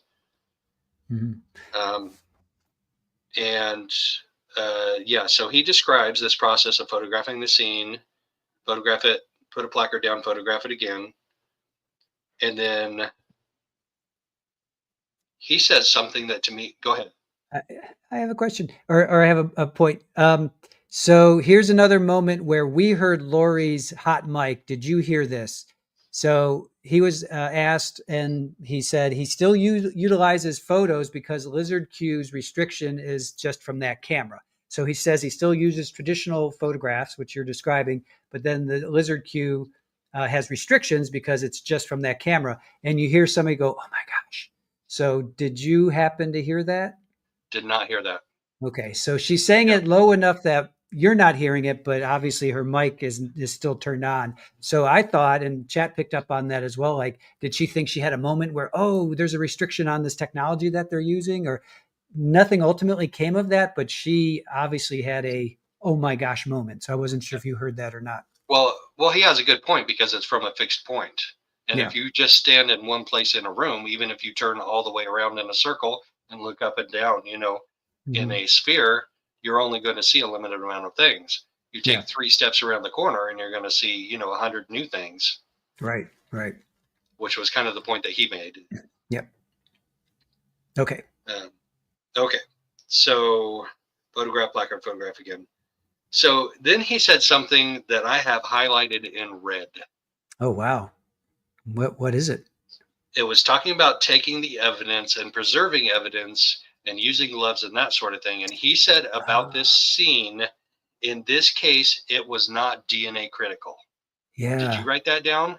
Not so much. I said if DNA is involved, crime scene tech takes care of it. Crime scene also bags the evidence. I remember hearing something about the gloves, but I didn't write that down specifically, so I missed that. Well, she asked him a question. I wish I could remember what the question was, but his answer was, in this case, it was not DNA critical. Yeah. So you're telling me that bat that is laying next to a dead body, the hat where one of the officers said it looked like he may have been involved in an altercation. Right. The gun was not DNA critical. The magazine. Yes. Magazines. Yeah. The bag, right? Anything in the bedroom where the gun was found. Yeah. I mean, yeah, that was huge. In this case, it was not DNA critical. I had a huge problem with that. Yep. For a law enforcement officer to say that about any crime scene is not DNA critical. Yeah, he said that on the stand. Yep. In this case, it was not DNA critical. Yep. And I can't help but to think if an actual attorney was representing Lori, how would they be handling the cross? That's we'll never know that, but I just think that there's so many opportunities for Cross to really attack these state witnesses, and Yeah, and there's so many more opportunities for her to have help with her cross-examination. Because all she has to do before she wraps up is say, I'd like to go confer, and she did it once today towards the end of the day. I'd like to go confer briefly with my advisory council. Do you guys think I should be asking anything else? And if she has them back there in that back row, like scribbling notes and making notes and maybe like highlighting a question or two that she should be asking, how helpful would that be to her case? Like two sets of eyes are better than one, and 3 sets of eyes are better than one. Absolutely. Yeah, absolutely. It's just, so whatever she gets, she deserves, unless she doesn't get found guilty. Well, the only thing I can say for that is that even if she is found not guilty, we know she's going back to Idaho, and we know that. So it's a win-win, but it will be a travesty for Charles and his family if she's found not guilty. But anyway, and by the way, Brandon Boudreaux was not in court today. He was yesterday. They had that little thing about she didn't want him. Yeah. Or he's on the defense list, and judge took him off of it, but he wasn't in court today. He probably has a real job that he's got to go to. And plus he's going to have to take a lot of time off in the very near future, like 3-4 weeks. Yeah. To be in court every single day. Yep. For his trial. Oh, yeah. He's not going to have to be in court every single day, I guess. Yeah. He'll just be a state witness in that, right? Yeah. I guess. Yeah. Okay. Yeah. Anyway, where was the hat? How was at the north end of the room, almost all the way up against the wall. So I didn't know that. I'm kind of curious how it got there myself. Yeah. Was against the wall on the right. And then he says, I'm no stranger to not having all of the information when I show up to a scene, which is an interesting statement, but I guess you can't get debriefed by everybody who's doing everything at the scene when you first show up. So that makes sense. Start photographing on the outside. So they're getting ready to show the photographs. And Trina K just puts photograph up on the overhead. Boom. She did not ask to publish those exhibits. Yep. Uh-oh. Uh-oh. Yeah. And it took Lori a couple seconds, and she goes, Your Honor, I'm going to have to object. And that is her most valid objection that she's ever had since I've been watching her. Yep. I was shocked, to be quite honest, that Miss K did that, and I thought, is she getting sloppy? Is she getting complacent? Like, what's your take on that? I had the exact same thoughts. Yeah. Like, is she getting tired? Like, Mm-hmm. boom, she just skipped a pretty big step in the process Yep. and could have caused a problem, but it ends up getting ironed out because she Yeah. immediately goes, "Oh, we'd like to ask permission to publish these." And Mm-hmm. Lori has another objection, and she's like, some of these are. She doesn't use the word duplicative, but I'm going to say that a lot of these are the same or similar. And the Mm-hmm. judge is like, "Well, which ones?" And she's like, "Well, dang, if I'd known you were going to ask me, then I would have written them down. So I need to look at them again." Judge is like, "No, you're not looking at them again. Give Mm-hmm. them to me and I'll look at them." He looks through them. He says, they're similar objects at different angles, and there's Mm-hmm. some similar pictures, but I think they may be helpful to the jury, so I'm going to leave them in. Yep. Yep. Yeah, and just to add to that, Miss K did say, "Sorry, I didn't show them," and so she did admit that she apologizes. She admits that she didn't show them, and she apologized that she didn't show them before. So Yeah, and she did look a yeah, little sheepish right then. She's yeah, like, "Oops, yeah. I oops, mean, I screwed up." is it innocent, or is she getting, like you said, tired? Is she getting sloppy, complacent? Let's hope that she's like. Do you get? It's interesting. I would love to ask a lawyer, and Ken Rosenberg, if you're in the chat, weigh in. Like, do you get? It's like. I guess I can make like a sports analogy. If you know that you're supposed to completely destroy a team, you let up a little bit, and then that team can come and actually bite you in the butt. Whereas if you're playing a team that's really, you know, top notch, you that forces you to perform even that much better. So is the state kind of getting lulled into this, you know, state of complacency because they know that Lori's, like shooting fish in a barrel, or, I don't know. I'm not sure how to react to that. Yeah. So her advisory council, no. She was seated next to her investigator today, and she actually like conferred briefly with him before she objected to that. So it wasn't her advisory council in that case. I don't know if because he has refused in the past to provide her legal advice of any kind. So I don't think it was him either. I think she may have actually genuinely caught that. Mm-hmm. Like she may have leaned over and say, did she ask for permission to publish that? Because I literally leaned over to the person sitting next to me and I was like, Mm-hmm. I'm pretty sure she forgot to ask for permission to publish that. And Right. like 10 seconds later, Lori objects. I'm like, see, I told you. I told you. Yeah, good one. Good one. Here's a good one to pause on. Okay. If Charles' older sons, Zach and Cole, have attended the trial, they seem very private since Nate used a pseudonym for one of them in his article. I don't know. I would recognize them if I saw them. I do know that yesterday, 3 people came into court through the side door, which is usually reserved for families that I didn't recognize. And they booted 3 people in the gallery out to Oh, seat wow. them in the gallery. Wow. And these are one of the 45 public seats, and those people that got booted out were pissed. Yeah. But Yeah. I can't imagine they would have done that for anybody but family, and they did Yeah. come in through the family entrance. So Yeah. They seem VIP on some level. yes, it makes me wonder. And they weren't dressed like VIPs, but they were treated like Mm-hmm. these people deserve a seat in the courtroom. So it might Yeah. have been. They were Okay. about that age. They were about like one of them or 2 of them were about that right age. Mm-hmm.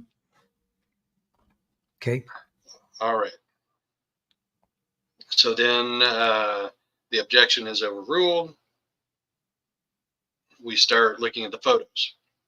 First thing that I notice is that Charles's shirt has not been completely removed. Remember how one of the Oh. witnesses said that the shirt was completely removed? Mm-hmm. It's not. Yeah, they cut along the side with trauma shears, right? I think Yes. that may have been Scott Cowden that said that, Yeah. because he said, "Don't cut." He told his assistant, "Don't cut around the holes. You want to preserve that cut." I think on the side. Right.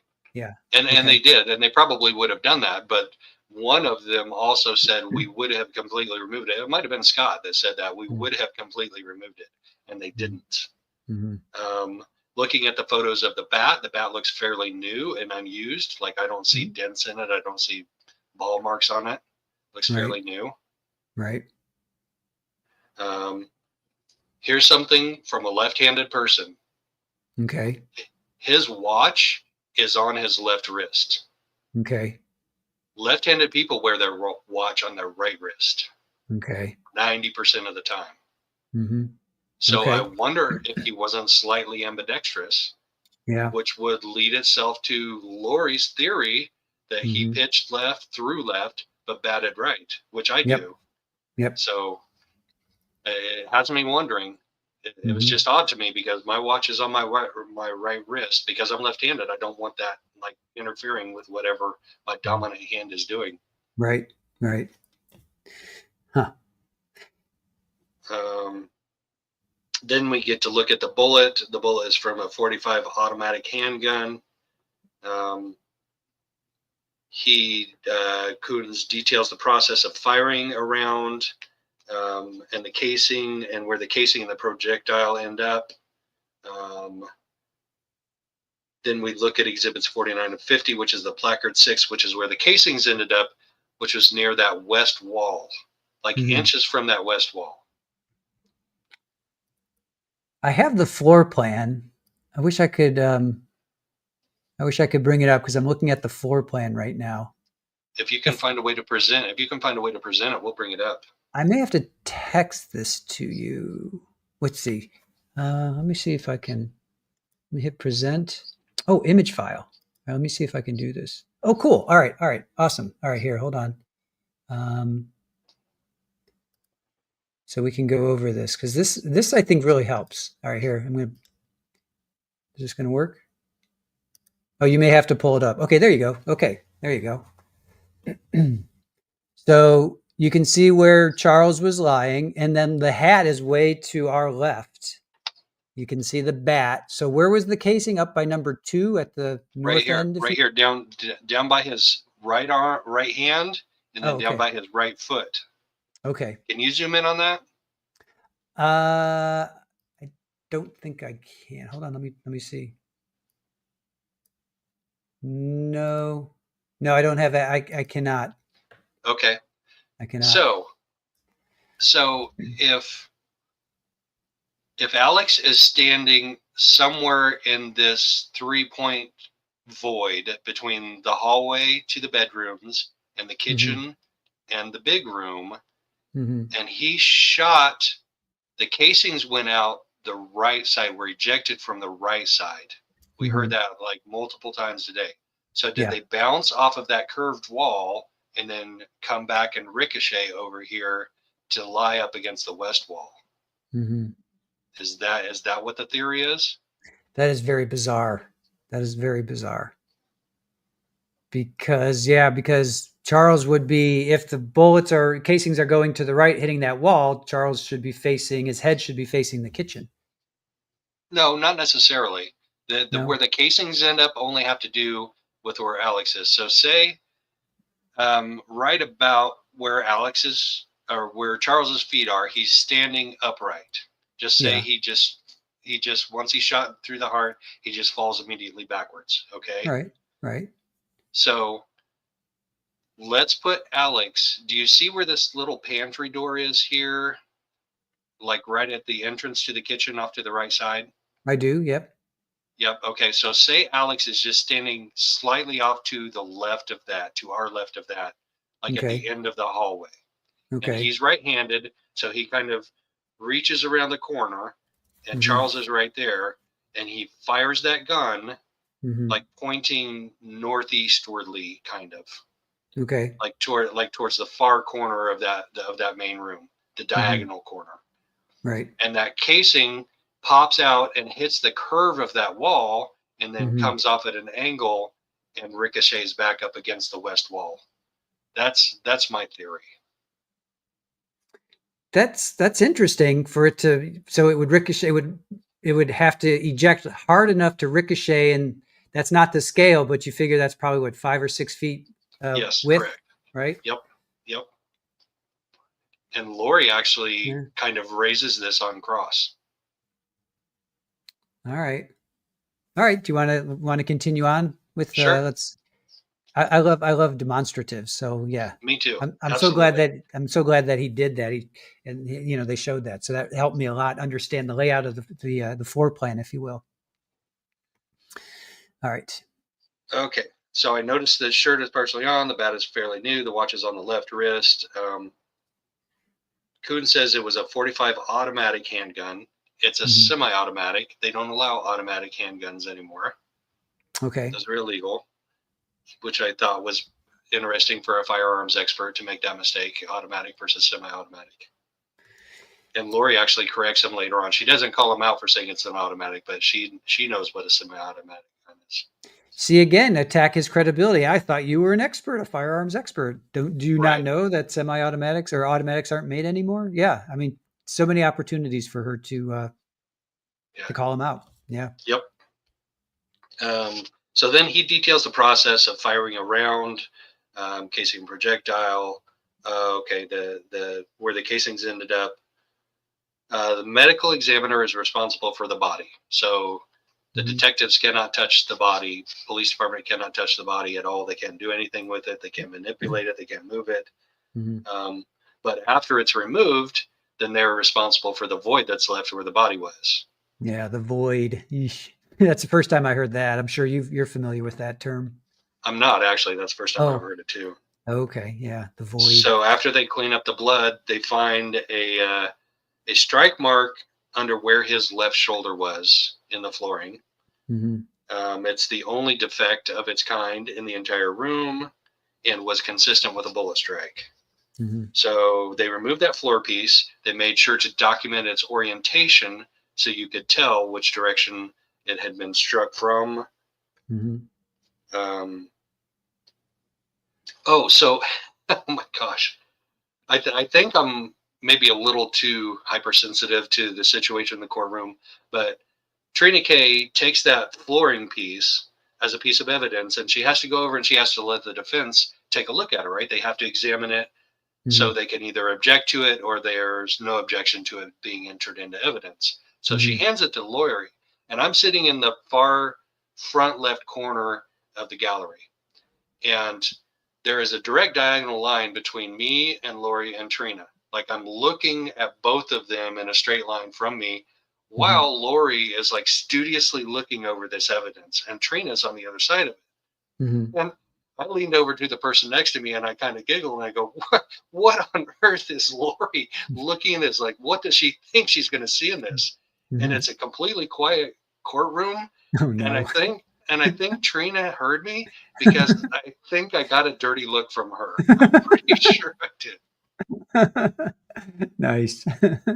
Uh, Don't it don't was don't just, get kicked out. Don't get kicked out. no, it was just the briefest of dirty looks. And I'm Yeah. probably imagining it, but I mean, Yeah. there was just like a fraction of a millisecond of direct eye contact there where she's like, would you shut up? So OnlyFans says, so Joe, you were the one that was giggling. We heard giggling. We definitely heard giggling. Did you really? Oh, no. it, Oh no. it may have been you. Here we thought it was Lori, and it ended up being our own Joe. I love it. Oh And man. if Trina K, if you're watching this broadcast, yeah, no, it wasn't Joe. Joe, it wasn't Joe No, it Giggling. wasn't me. It was I somebody deny else. all responsibility. Yes. That's funny. And then I have us going to the afternoon break. Yes, yeah. The piece of wood was removed with great difficulty. That's Yes. yeah. Right. So they admitted that without objection. Yes. Okay, and then the break. Oh, they came back without any audio. We didn't have audio for a few minutes. So what like give us like the first 2 or 3 minutes. What did they talk about? Because we missed that. So they keep going with the photo presentation, right? And Okay. then they show, so this is going to be, I believe, the room that Alex was sleeping in. They show Okay. mattresses on the floor pushed Hmm. up against the wall. Hmm. So that's what he's sleeping on. He comes over the night before. Lori says, you need to come over here because Charles is coming over in the morning. I need you over here Hmm. with your gun. Um, he saw a pistol. So Coons is going through the room. He sees the mattresses on the floor. Oh, photographs the mattresses on the floor, the pistol. There's a trash bag full of clothes. Hmm. which is odd to me. It's not a suitcase. It's not a duffel bag. It's a trash bag full of clothes. Is that what Alex is traveling around with? Is a trash bag full of clothes? Were they clean or dirty, or do we not know? We don't know. We don't know. Yeah, they're so bizarre. It's just so bizarre. It's odd to me. The mattress is on the floor and the trash bag full of clothes was like, what's going on here? Like, is he living in poverty and he's just coming over to do his sister's bidding? Right. Yeah. He's so odd. So then they found. Sorry. What? I said he is so odd. I corrected myself saying he was so odd. Right. Yeah. Right. So they find the .45 caliber semi-automatic handgun with a round in the chamber. They find the gun box. He removes the magazine. He clears the round in the chamber for safety's sake. And then they get into the orange bag that's found on the floor. The orange bag has a gun box in it that is matched to the .45 caliber handgun. Mm-hmm. They also find a live round or live rounds in the orange bag. I don't know if it was multiple. Mm-hmm. And then Lori objects to something on foundation. The serial number? Is it that? Yes, that's right. She goes, that's right. And honestly, this is a good line of thinking on her part. This is good critical thinking, because I was thinking the same. Well, wait, if I was thinking the same thing that she was, is that good critical thinking or not? But I was thinking, how does he know just by looking at this picture that that's the same gun that he removed from the scene? Like, how does he know? Yeah. And she says, does it have a serial number? And the judge says, well, that's something that you can take up with him on cross. Yep. So objection denied, take it up on cross. And then Trina starts going through the entire house asking what rooms he found blood in. You know, what did you look for blood in the kitchen? Did you look for blood in the hallway? Did you look for blood in the powder room? Did you look for blood in every single room in the house? Did you look for blood, and did you find blood on the walls, in the sink, and the toilet, and the trash? Yep. Like, she started to lose me then just a little bit. Like, just say, did you see it did you find it anywhere in the house? And they did find it in one spot, and that was on the faucet in the kitchen. There was a blood smear on the faucet in the kitchen. Yep.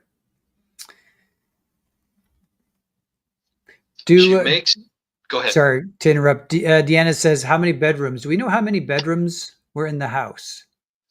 I think there were 2 down the one hallway where Alex's was and Tylee's was, and then there was a master bedroom on the other end. So there had to have been at least 3. And then the detective said there was a room that could act as an office. Theoretically, that could have been another bedroom, but usually those have like a different type of door, like a French door type of thing. Okay.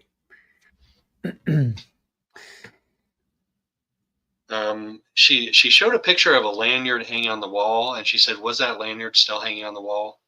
I mean, it's kind of an odd, really minor thing to ask the detective about. Yeah. So that probably goes to, was there an altercation or was there not an altercation? Did they like throw each other against the wall? Obviously didn't. That doesn't mean they didn't have an altercation. They could have had it somewhere else. Right. Right. Okay, then we start getting, so the blood, didn't find blood anywhere but on the kitchen faucet. Trajectory, what goes into your evaluation of the trajectory? The body, the casings, the projectiles, and the puncture wounds. So we know where all of those things were based on this. So then he can make his evaluation. The first shot was in the center of the chest. The second one was in the abdomen.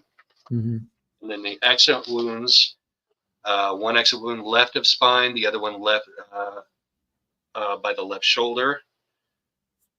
And he believes the trajectory was south to north based on the summation of the evidence, and that the shooter was at or near his feet, maybe not proximate, maybe a little further away, maybe a little closer. He didn't speculate on that. More talk about the location of the projectile. There was that one that was found by the body. There was the one that was found in the baseboard, and the casings were both found by that west wall. Mm-hmm. So where do you think the shooter was? The shooter was standing in the direction of his feet for the first shot. For the second shot, Charles was laying down. And I think we heard at some point in time where Trina speculated like somebody could argue that first he was shot laying down and then he got up and he was shot in the chest after, which is kind of silly. Yeah. But I mean, who's going to argue that? Right. So he gave his opinion on what the shooting was based on his evidence at the scene. But then he went and observed the autopsy. And he asked the coroner during the autopsy for some additional information. He asked for a measurement of the wounds, and he asked for trajectory rods. Kitty got to go out.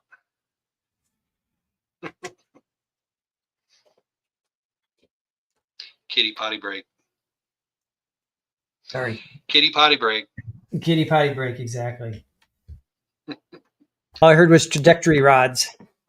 Yes, and I was curious about that because he didn't get into detail of it. So Trina made a joke about it earlier, which is actually a very morbid joke. While the body's on scene, you can't put trajectory rods into the body, right? And he's like, no, that's actually illegal for us to do. The body is in control of the medical examiner. We can't do that. But he did ask the medical examiner to do it. He didn't go into detail about it, but I assume he did it. And he said that evidence that he got from the coroner supports his theory that Charles was laying down for the second shot. And then Lori consults with her advisory council about something.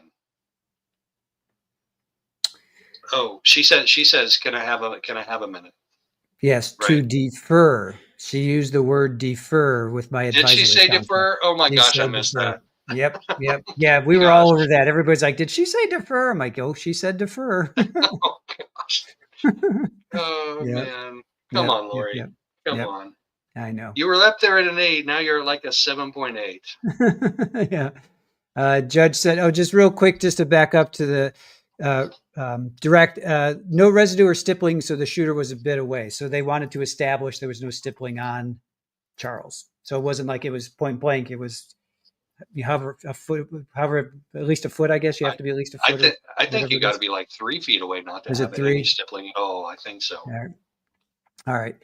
So anyway, yeah. So it wasn't like, he was like this, he was pretty far away enough that there was no stippling. So yeah. So can I have a few minutes to defer with my advisory council? And judge says briefly, and I don't know how long she took. It seemed like she took a couple minutes. It wasn't 10. It wasn't 30 seconds. It was a little bit of time. Yeah. So, so then, okay. Then the judge needs to, judge needs the jury to exit to resolve something. So they took a short break. So we have no idea what happened during that. Oh, you don't know what happened? No. What happened? So she is she on cross right now, right? Yeah. Yep. We're at about 4:00.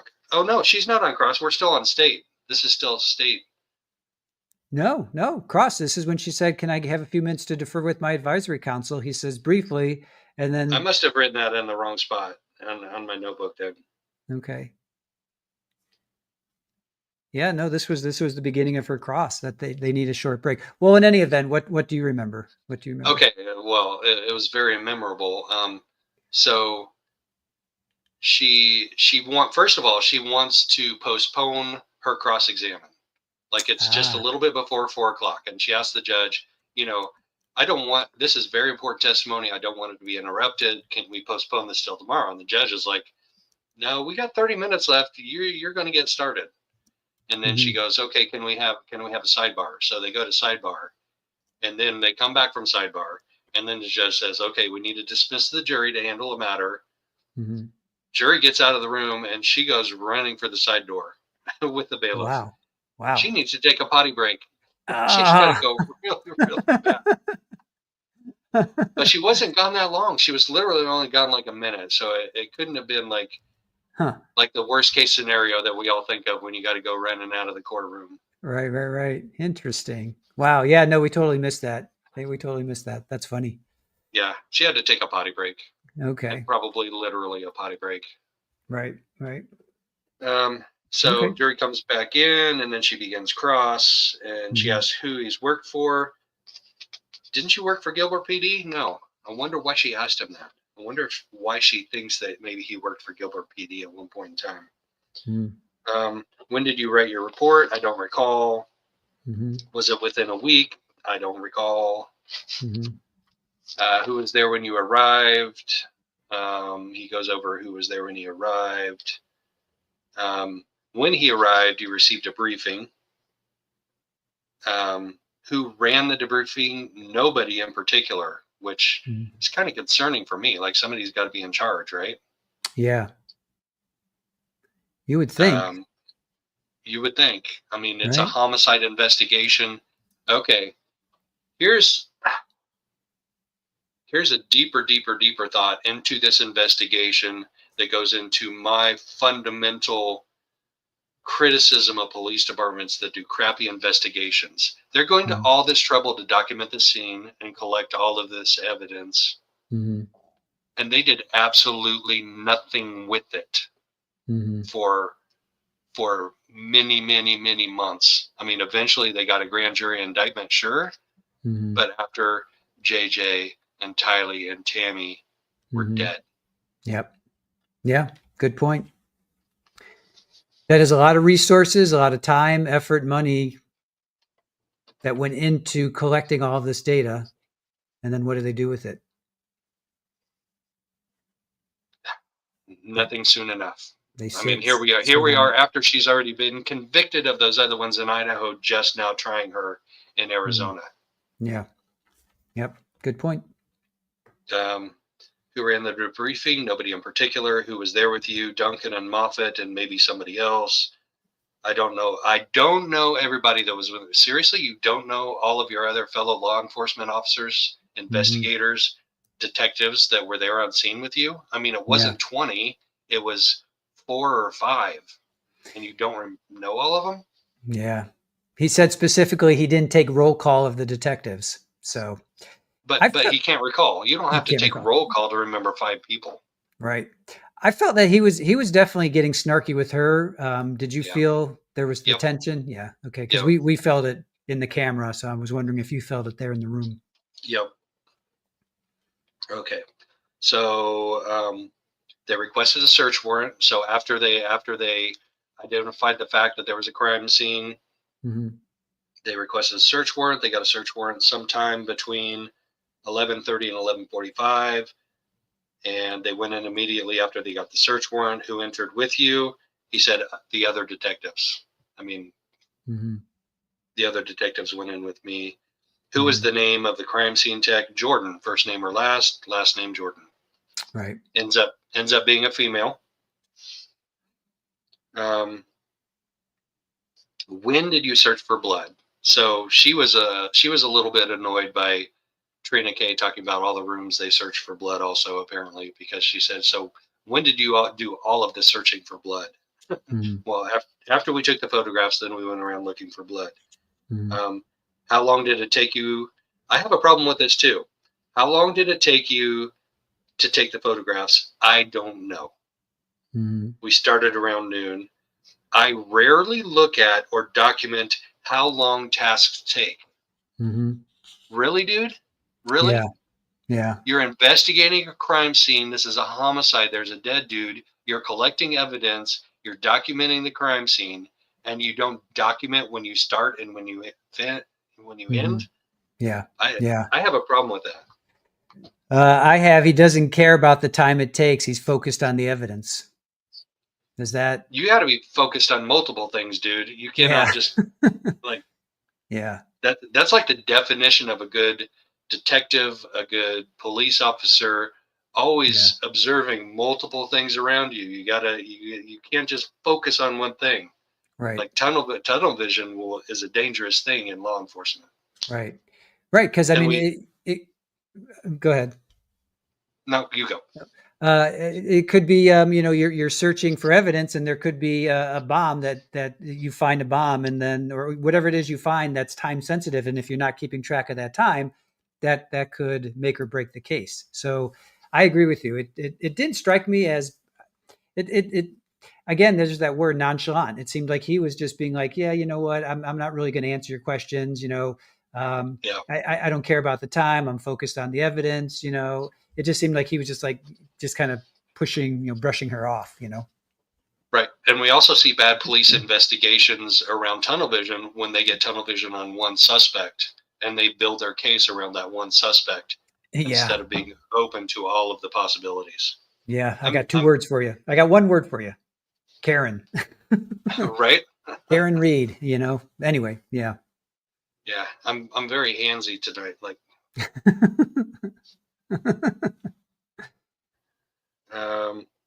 I don't know. Okay. So who collected the evidence? Did you? I didn't collect most of it. Mm-hmm. Boom, boom, boom. Alarm bells. Lori should have been like, you didn't collect most of it. What did you collect? Yeah. Can you tell me what you did collect from the crime scene? Because the crime scene tech is supposed to be the one collecting it. So if you say you didn't collect most of it, that means you must have collected some of it. I want to know exactly what you collected, when you collected it, how you collected it, how you preserved it, how you preserved the chain of evidence or the chain of custody. Chain of custody. Yes. Thank you. Yeah. Thank you. Yeah. Yep. Yeah. No, all good questions. All good questions. Jordan did most of it. Yeah, I should have been a lawyer. Still time. No, there's not. I'm not going to school for 8 years now. Life experience? Can't you knock off at least 3 or 4? Yeah, I'll appeal with the board. With the bar. You got to appeal with the bar, right? With the bar and the board. When did you leave? We left the house between 4 and 4:30. So what was it that you did from when you arrived on the scene to when you left between 4 and 4:30? We did our searches, we did our documentation, and part of the time we waited for the medical examiner to show up and take custody of the body. Mm-hmm. Who searched in the backyard? This is an interesting question. Yeah. It wasn't me. It would have been either one of the other detectives, or we might have asked a patrol officer to search the backyard. What would they be looking for?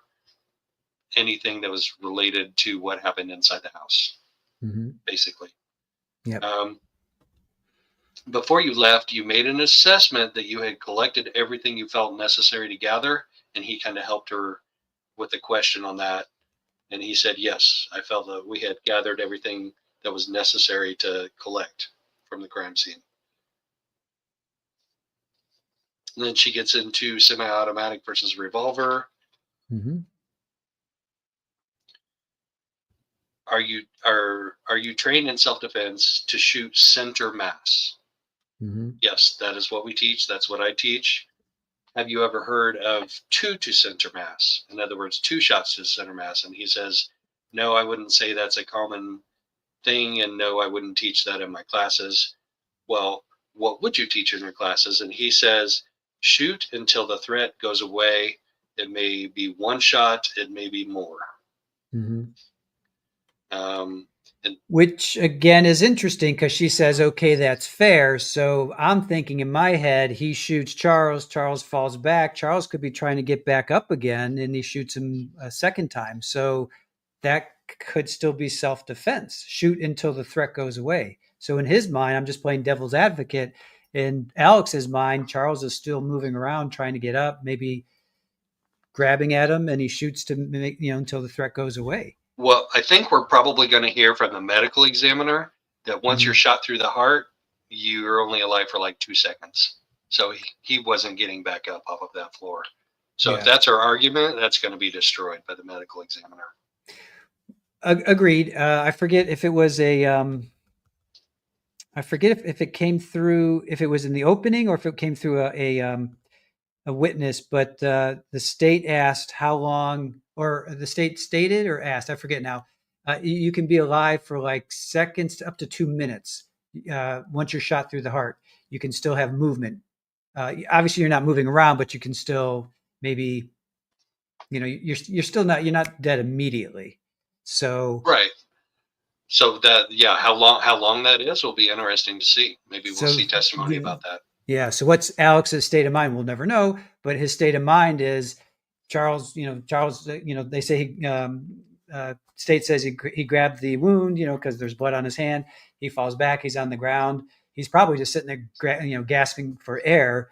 But for all we know, he could have been reaching up at Alex, and Alex is like, ah, mother. He could have been doing one of those things. I don't know. Anyway, we're getting off down the rabbit hole, but That's a rabbit hole, but that's relevant to the testimony that's going to come in later from the yeah, medical examiner. Wonder how yeah. many more witnesses we have to get to before we get to the medical examiner. Usually they're last, right? They usually save them for the last. Yeah, I know. no, that's not In true. this case, I'm not sure because Yeah. I think she's going through the scene of the crime first, right? Mm-hmm. Trina's taking us through the scene of the crime chronologically. Who showed up first? Who showed up next? Who did what to the crime scene? When did you leave the crime scene? What did you do with the body? So I think the medical exam. Well, maybe the crime scene technician will be next, and then medical examiner after that. Mm-hmm. Just my guess. Yeah. But at some point in time, she has to get into the motive part of this. She has to get into the text messages. She has to get into the cell phone extractions. She has to get into the geolocations. And I don't think she's saving the medical examiner for after all that. I think he's got to come in before that. Yeah. Yeah. All the insurance, Kay and right. and all that stuff. Yeah. No, you're right. Even Kay might be last, or they might save her for last. But right. Okay. Okay. Yeah. 2 to center mass. We were talking about that. Threat goes away. So you want to pick it up from there? Yeah. So then they start talking about the casing ejections again. And she says, so can the casing ejections go to the left? And he says, no, they always go to the right. She said, they always go to the right. Mm-hmm. He said, well, if you have a left-handed gun, they will go to the left. Mm-hmm. She said, so, okay. So there are times when they'll go to the left. He says, yeah, if you have a left-handed gun, which is really rare. So I'm not sure where she's going with this because that gun we know was not a left-handed gun. So the casings were ejected to the right. It could be right forward. It could be right perpendicular. It could be right backwards, but they're always going off to the right at some point. But after they are ejected, they can strike objects and they can spin and they can roll and they can bounce and they don't just like stop wherever they're ejected, especially on a hard surface. They're going to move a little bit. Right. She asked how fast is the casing coming out of the gun. I don't know. That's literally what she said. And then he says, I never tested that. And do you remember that part? He said, I never did a chronograph. Chronograph, yeah. I've only done a chronograph of an actual bullet. He said, I never did of the casings. Which is an interesting, snarky response. That definitely is a snarky response. Right. Then they talk about how the casings were found within inches of the west wall. Mm-hmm. And they talk about how, then she asked him, to get there, they had to have bounced off of another wall. So this goes back to the theory that I had, where he's standing here by the pantry, and they eject off to the right side and ricochet off of that like curved wall right there. Like that's a curved wall. So when that hits that, it's gonna, like the deflection angle off of that is going to be interesting. That's about the only way I can imagine it, that they are ejected from the right side of the gun, but they end up to the left of where Alex supposedly was standing. They had to ricochet off of something. Yeah, they had to. Yeah, unless he moved the body, which there was no evidence that he moved the body. So, right. And then she said, so would that leave casing divots in the wall from where the casings hit the wall? And he said, well, yeah, but they're going to be really, really, really hard to find. Yeah. So she said, did you go on the walkthrough with Alex where he showed you where he was standing? Objection.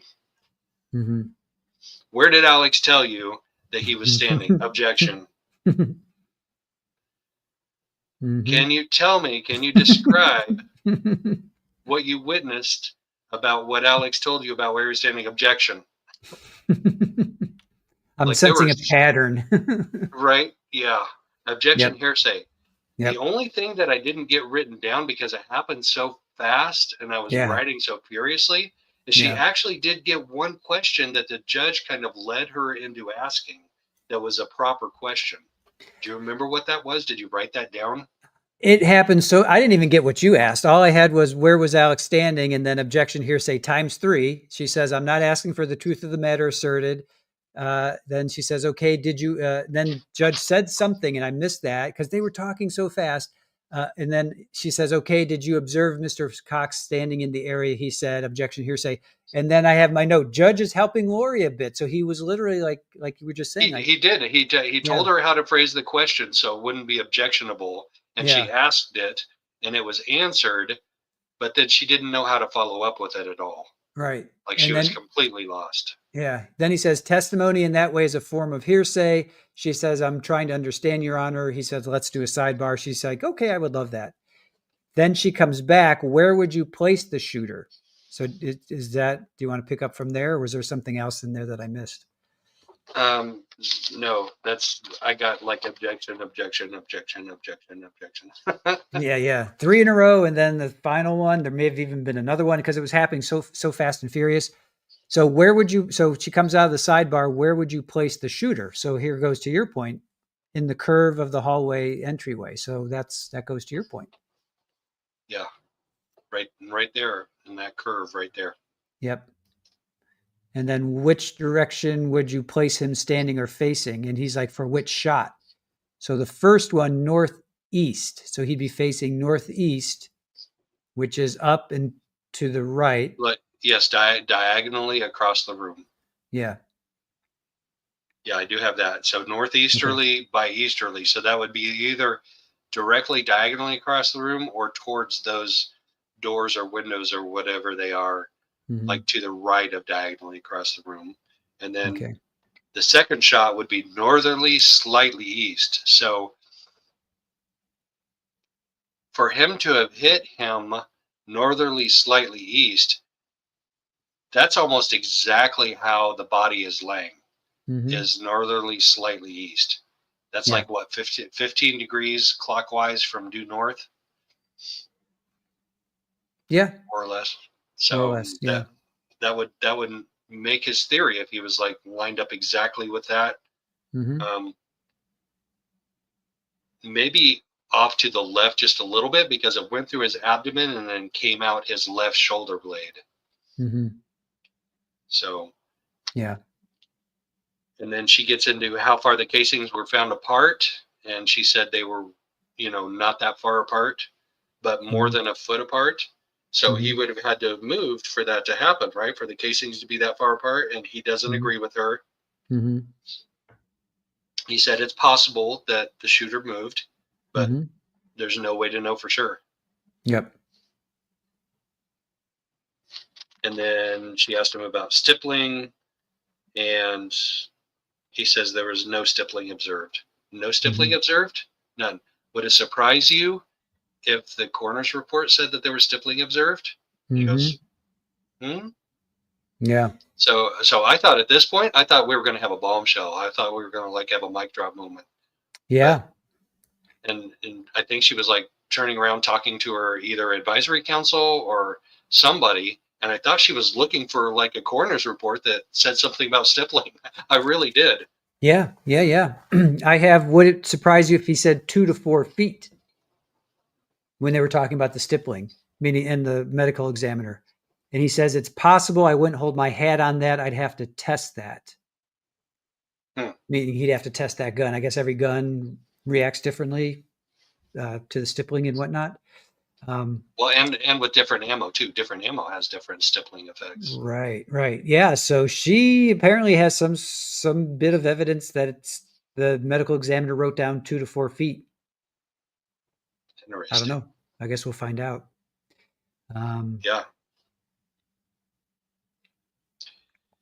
Yeah. So then I don't have anything between that and when the jury leaves. Do you have anything between that and when the jury leaves? I do, yeah. A judge says a good place to end. He says, I don't want to cut you off. And Lori says, nope, that's fine. Then he asked the jury to leave, and then they talk about the exhibits and all that. So Right. And then he admonishes Lori for testifying through questioning. Yep. He's like, when you ask a witness a question and they answer and you say, oh yeah, that's what I remember. He said, that's a form of testifying. You can't do that. Yep. So he admonishes her, and he mentioned a couple of other phrases that she has said during questioning that is questionable. Yep. And then they have a discussion about how the defense has subpoenaed some detectives who were told to show up in court tomorrow. Yeah. And the state is like, and the judge is like, the state is not going to be done with their case tomorrow. They're not going to be done with their case this week. Yeah. So apparently on your subpoenas, you left out information about how to get a hold of people to check to see if it was their turn to testify in court. So the state can advise the people who have received subpoenas to contact your investigator for updates on when it's going to be their turn to testify. So she at least has subpoenas out now. I mean, that's an improvement, right? Yeah, she said she didn't see them. They went straight from her paralegal to the CP, whatever corrections thing or whatever's the next step. So yes, so she didn't see them. So, but ultimately the judge says they do not need to come in, but it seems like there was some missing information on those subpoenas. So yeah. So that's all I've got.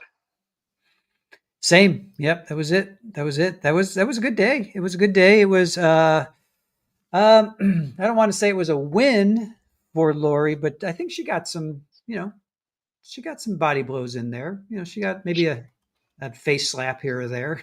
I don't know. She scored some points. She definitely scored some points. Oh, here we go. I have a question.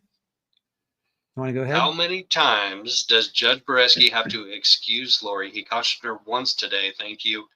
He is going to go over and above and beyond treating her as well as she can be, so she does not have any ground for appeals. Yeah. Like he's going to accommodate her beyond what he would most. Absolutely, because we don't need to retry this in a year or 2 years or whatever.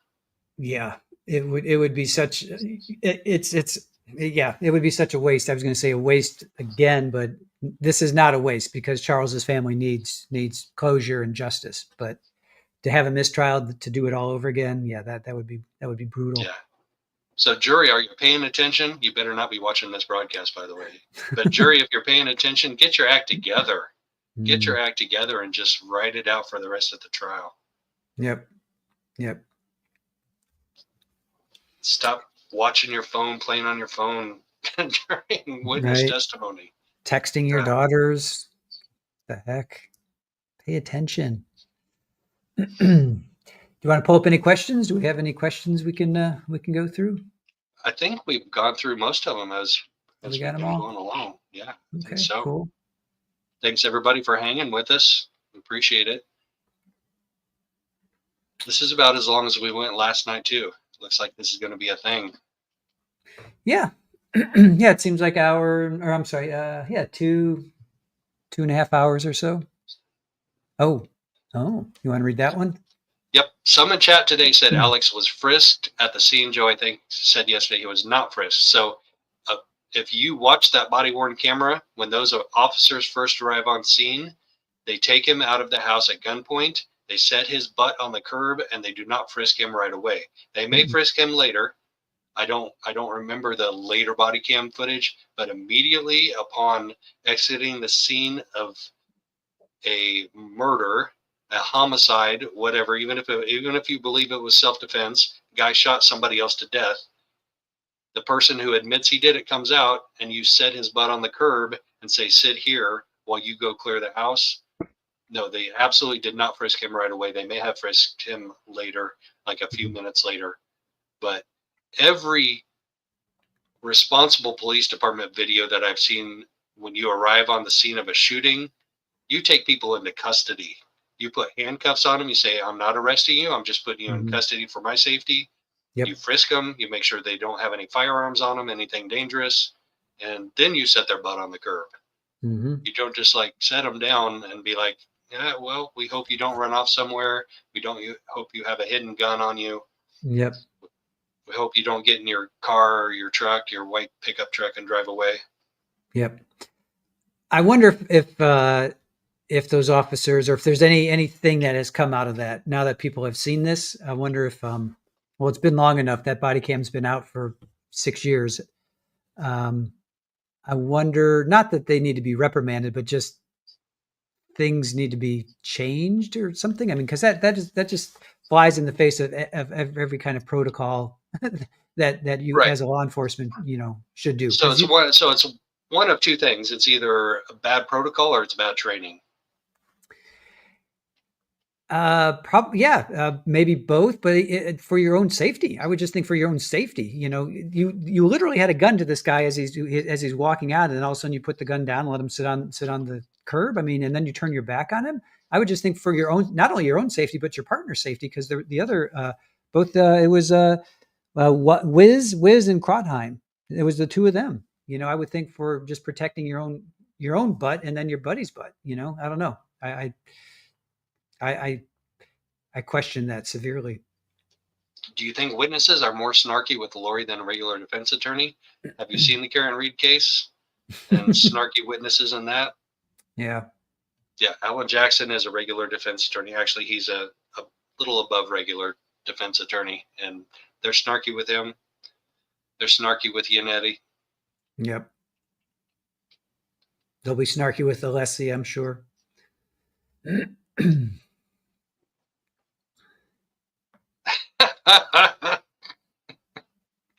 Maybe.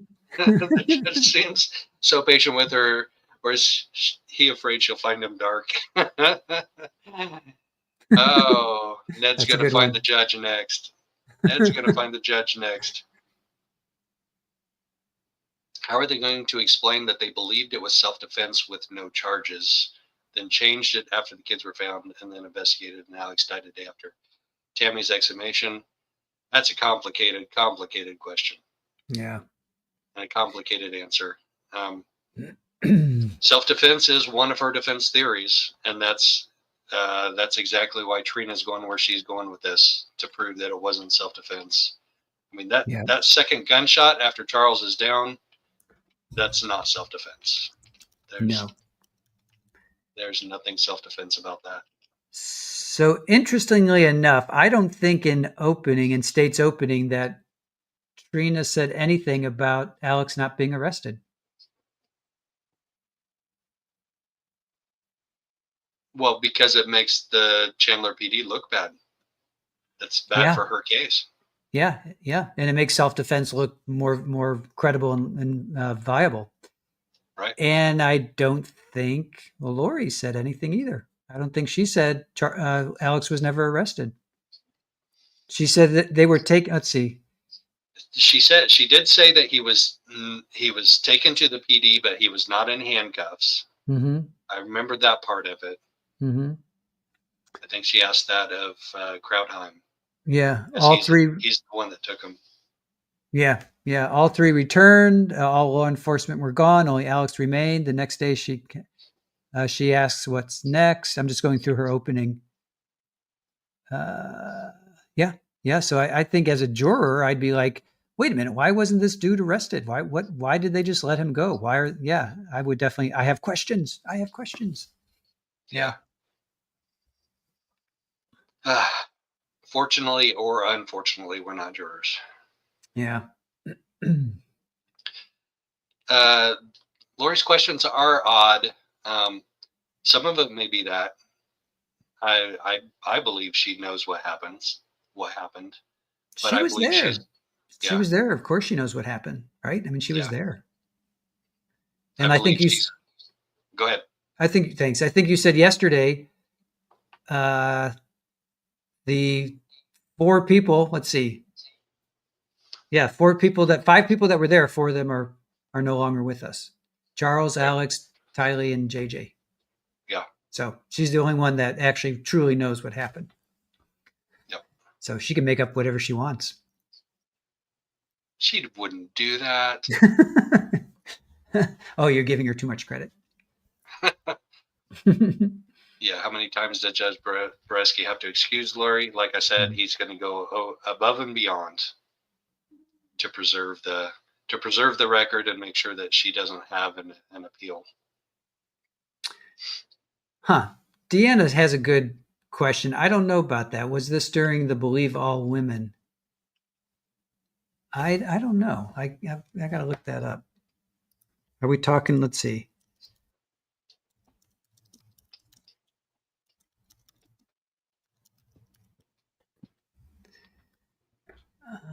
Well, if you're a police officer responding to the complaints between Charles and Lori, you're going to be more apt, just as a male police officer, Mm-hmm. to give her the benefit of the doubt because she's so charming and she's so pretty. She flashes that big toothy smile. All right. So use in the media was September 28, 2018. It started in the New York Times saying simply believe women, but April 20th is when April 2020 is kind of when it started. So it was, well, this was July of 2019. So it's kind of in that time frame. Washington Post has it May 12th, 2020. So anyway, yeah. I don't think it necessarily has to do with that. Yeah. I think it has more to do with the police department just failing basic duties. Yeah. Right. Yeah. Exactly. Yep. Do you think they were just is it bureaucracy? Were they just too bogged down with other cases that this just didn't rise to the level of, oh, we have to get this guy? It's just the shooting. No. I mean, they had 4 detectives there on the scene, at least 4. Yeah. At least 4. They were all. He's sitting in his office, listening to dispatch radio, and he hears this call about a murder, and he runs and he jumps in his car, he grabs his equipment, and he shoots over to the scene. He was bored. Yeah. And then they had to wrestle for who got control of the scene. It's not understaffing in Chandler, Arizona. It's not. Yeah. All right. Fair point. Like, he didn't say he got dispatched to it. He didn't say, command called me, dispatch called me, anybody called me and said, you need to go report to this murder or this homicide. He voluntarily grabbed his stuff and went to go report to the scene. Yeah, I was working on a caseload. I had 4 other cases in front of me, and I, nothing like that. You're right. Yeah, he was at the office. Yep. All right. What do you think? You ready to call the night? Yep, I think we're 2.5 hours in. I think that's sufficient for one day of trial. Yeah. Lori Vallow-Daboll trial recap, day 2. Right. It was almost as long as the trial itself. The Right. day itself. So. All right. I will. All right. I'll do what you did last night, and I will jump out, and I will let you say goodbye to your community, and all then right, I'll right jump on. back in. Sounds good. Well, thank you for joining us. Excuse me, on this dual stream with Joe Schmo, the incomparable Joe Schmo at our Courtroom Insider. We really appreciate your insightful words, and thank you for joining us tonight. Join us again tomorrow, where we will be watching the trial live. Joe will be at the trial, and then we'll recap it again. Same bat channel, same bat time. And if you like what you see, please comment on Joe's channel, comment on our channel. That will help our algorithms. And both of us are posting on our social accounts. So definitely go there and share it with all your friends, family, and neighbors. And we really appreciate you guys being with us tonight. And thank you to Dizzy. She's running the show on the back end. And thank you to our mods. And thank you to Aaron. And thank you to Joe for doing this dual stream with us. Got to point that way. What he said. What he said. Thanks, everybody, for joining us.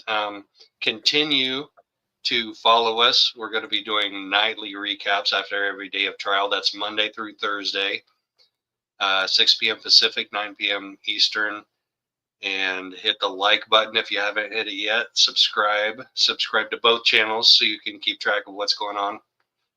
And Squeegee of Justice, thanks so much for hopping on here tonight. You got it. Thank you, Joe. Appreciate it. Everybody take care and have a great night. And by the way, thanks for the super chats and the super stickers. Appreciate those too. Right on. See you tomorrow. Take care.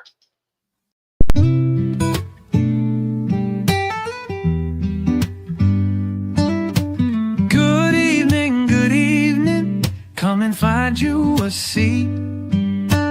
Grab yourself a cup of joe and put up your feet. Let's talk about the latest news and all about true crime. We can make a difference if we put in the time.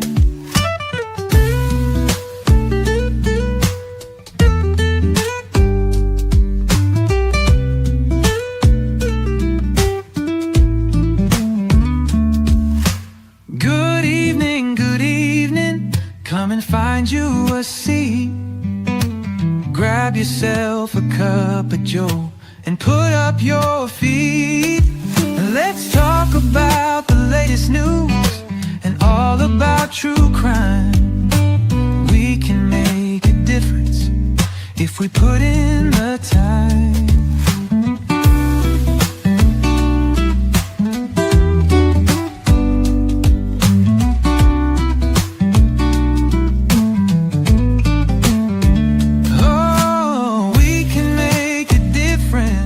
If we put in the time.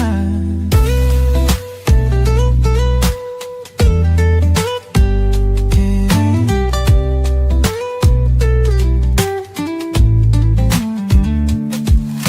Good evening, come and find you a seat. Grab yourself a cup of joe and put up your feet.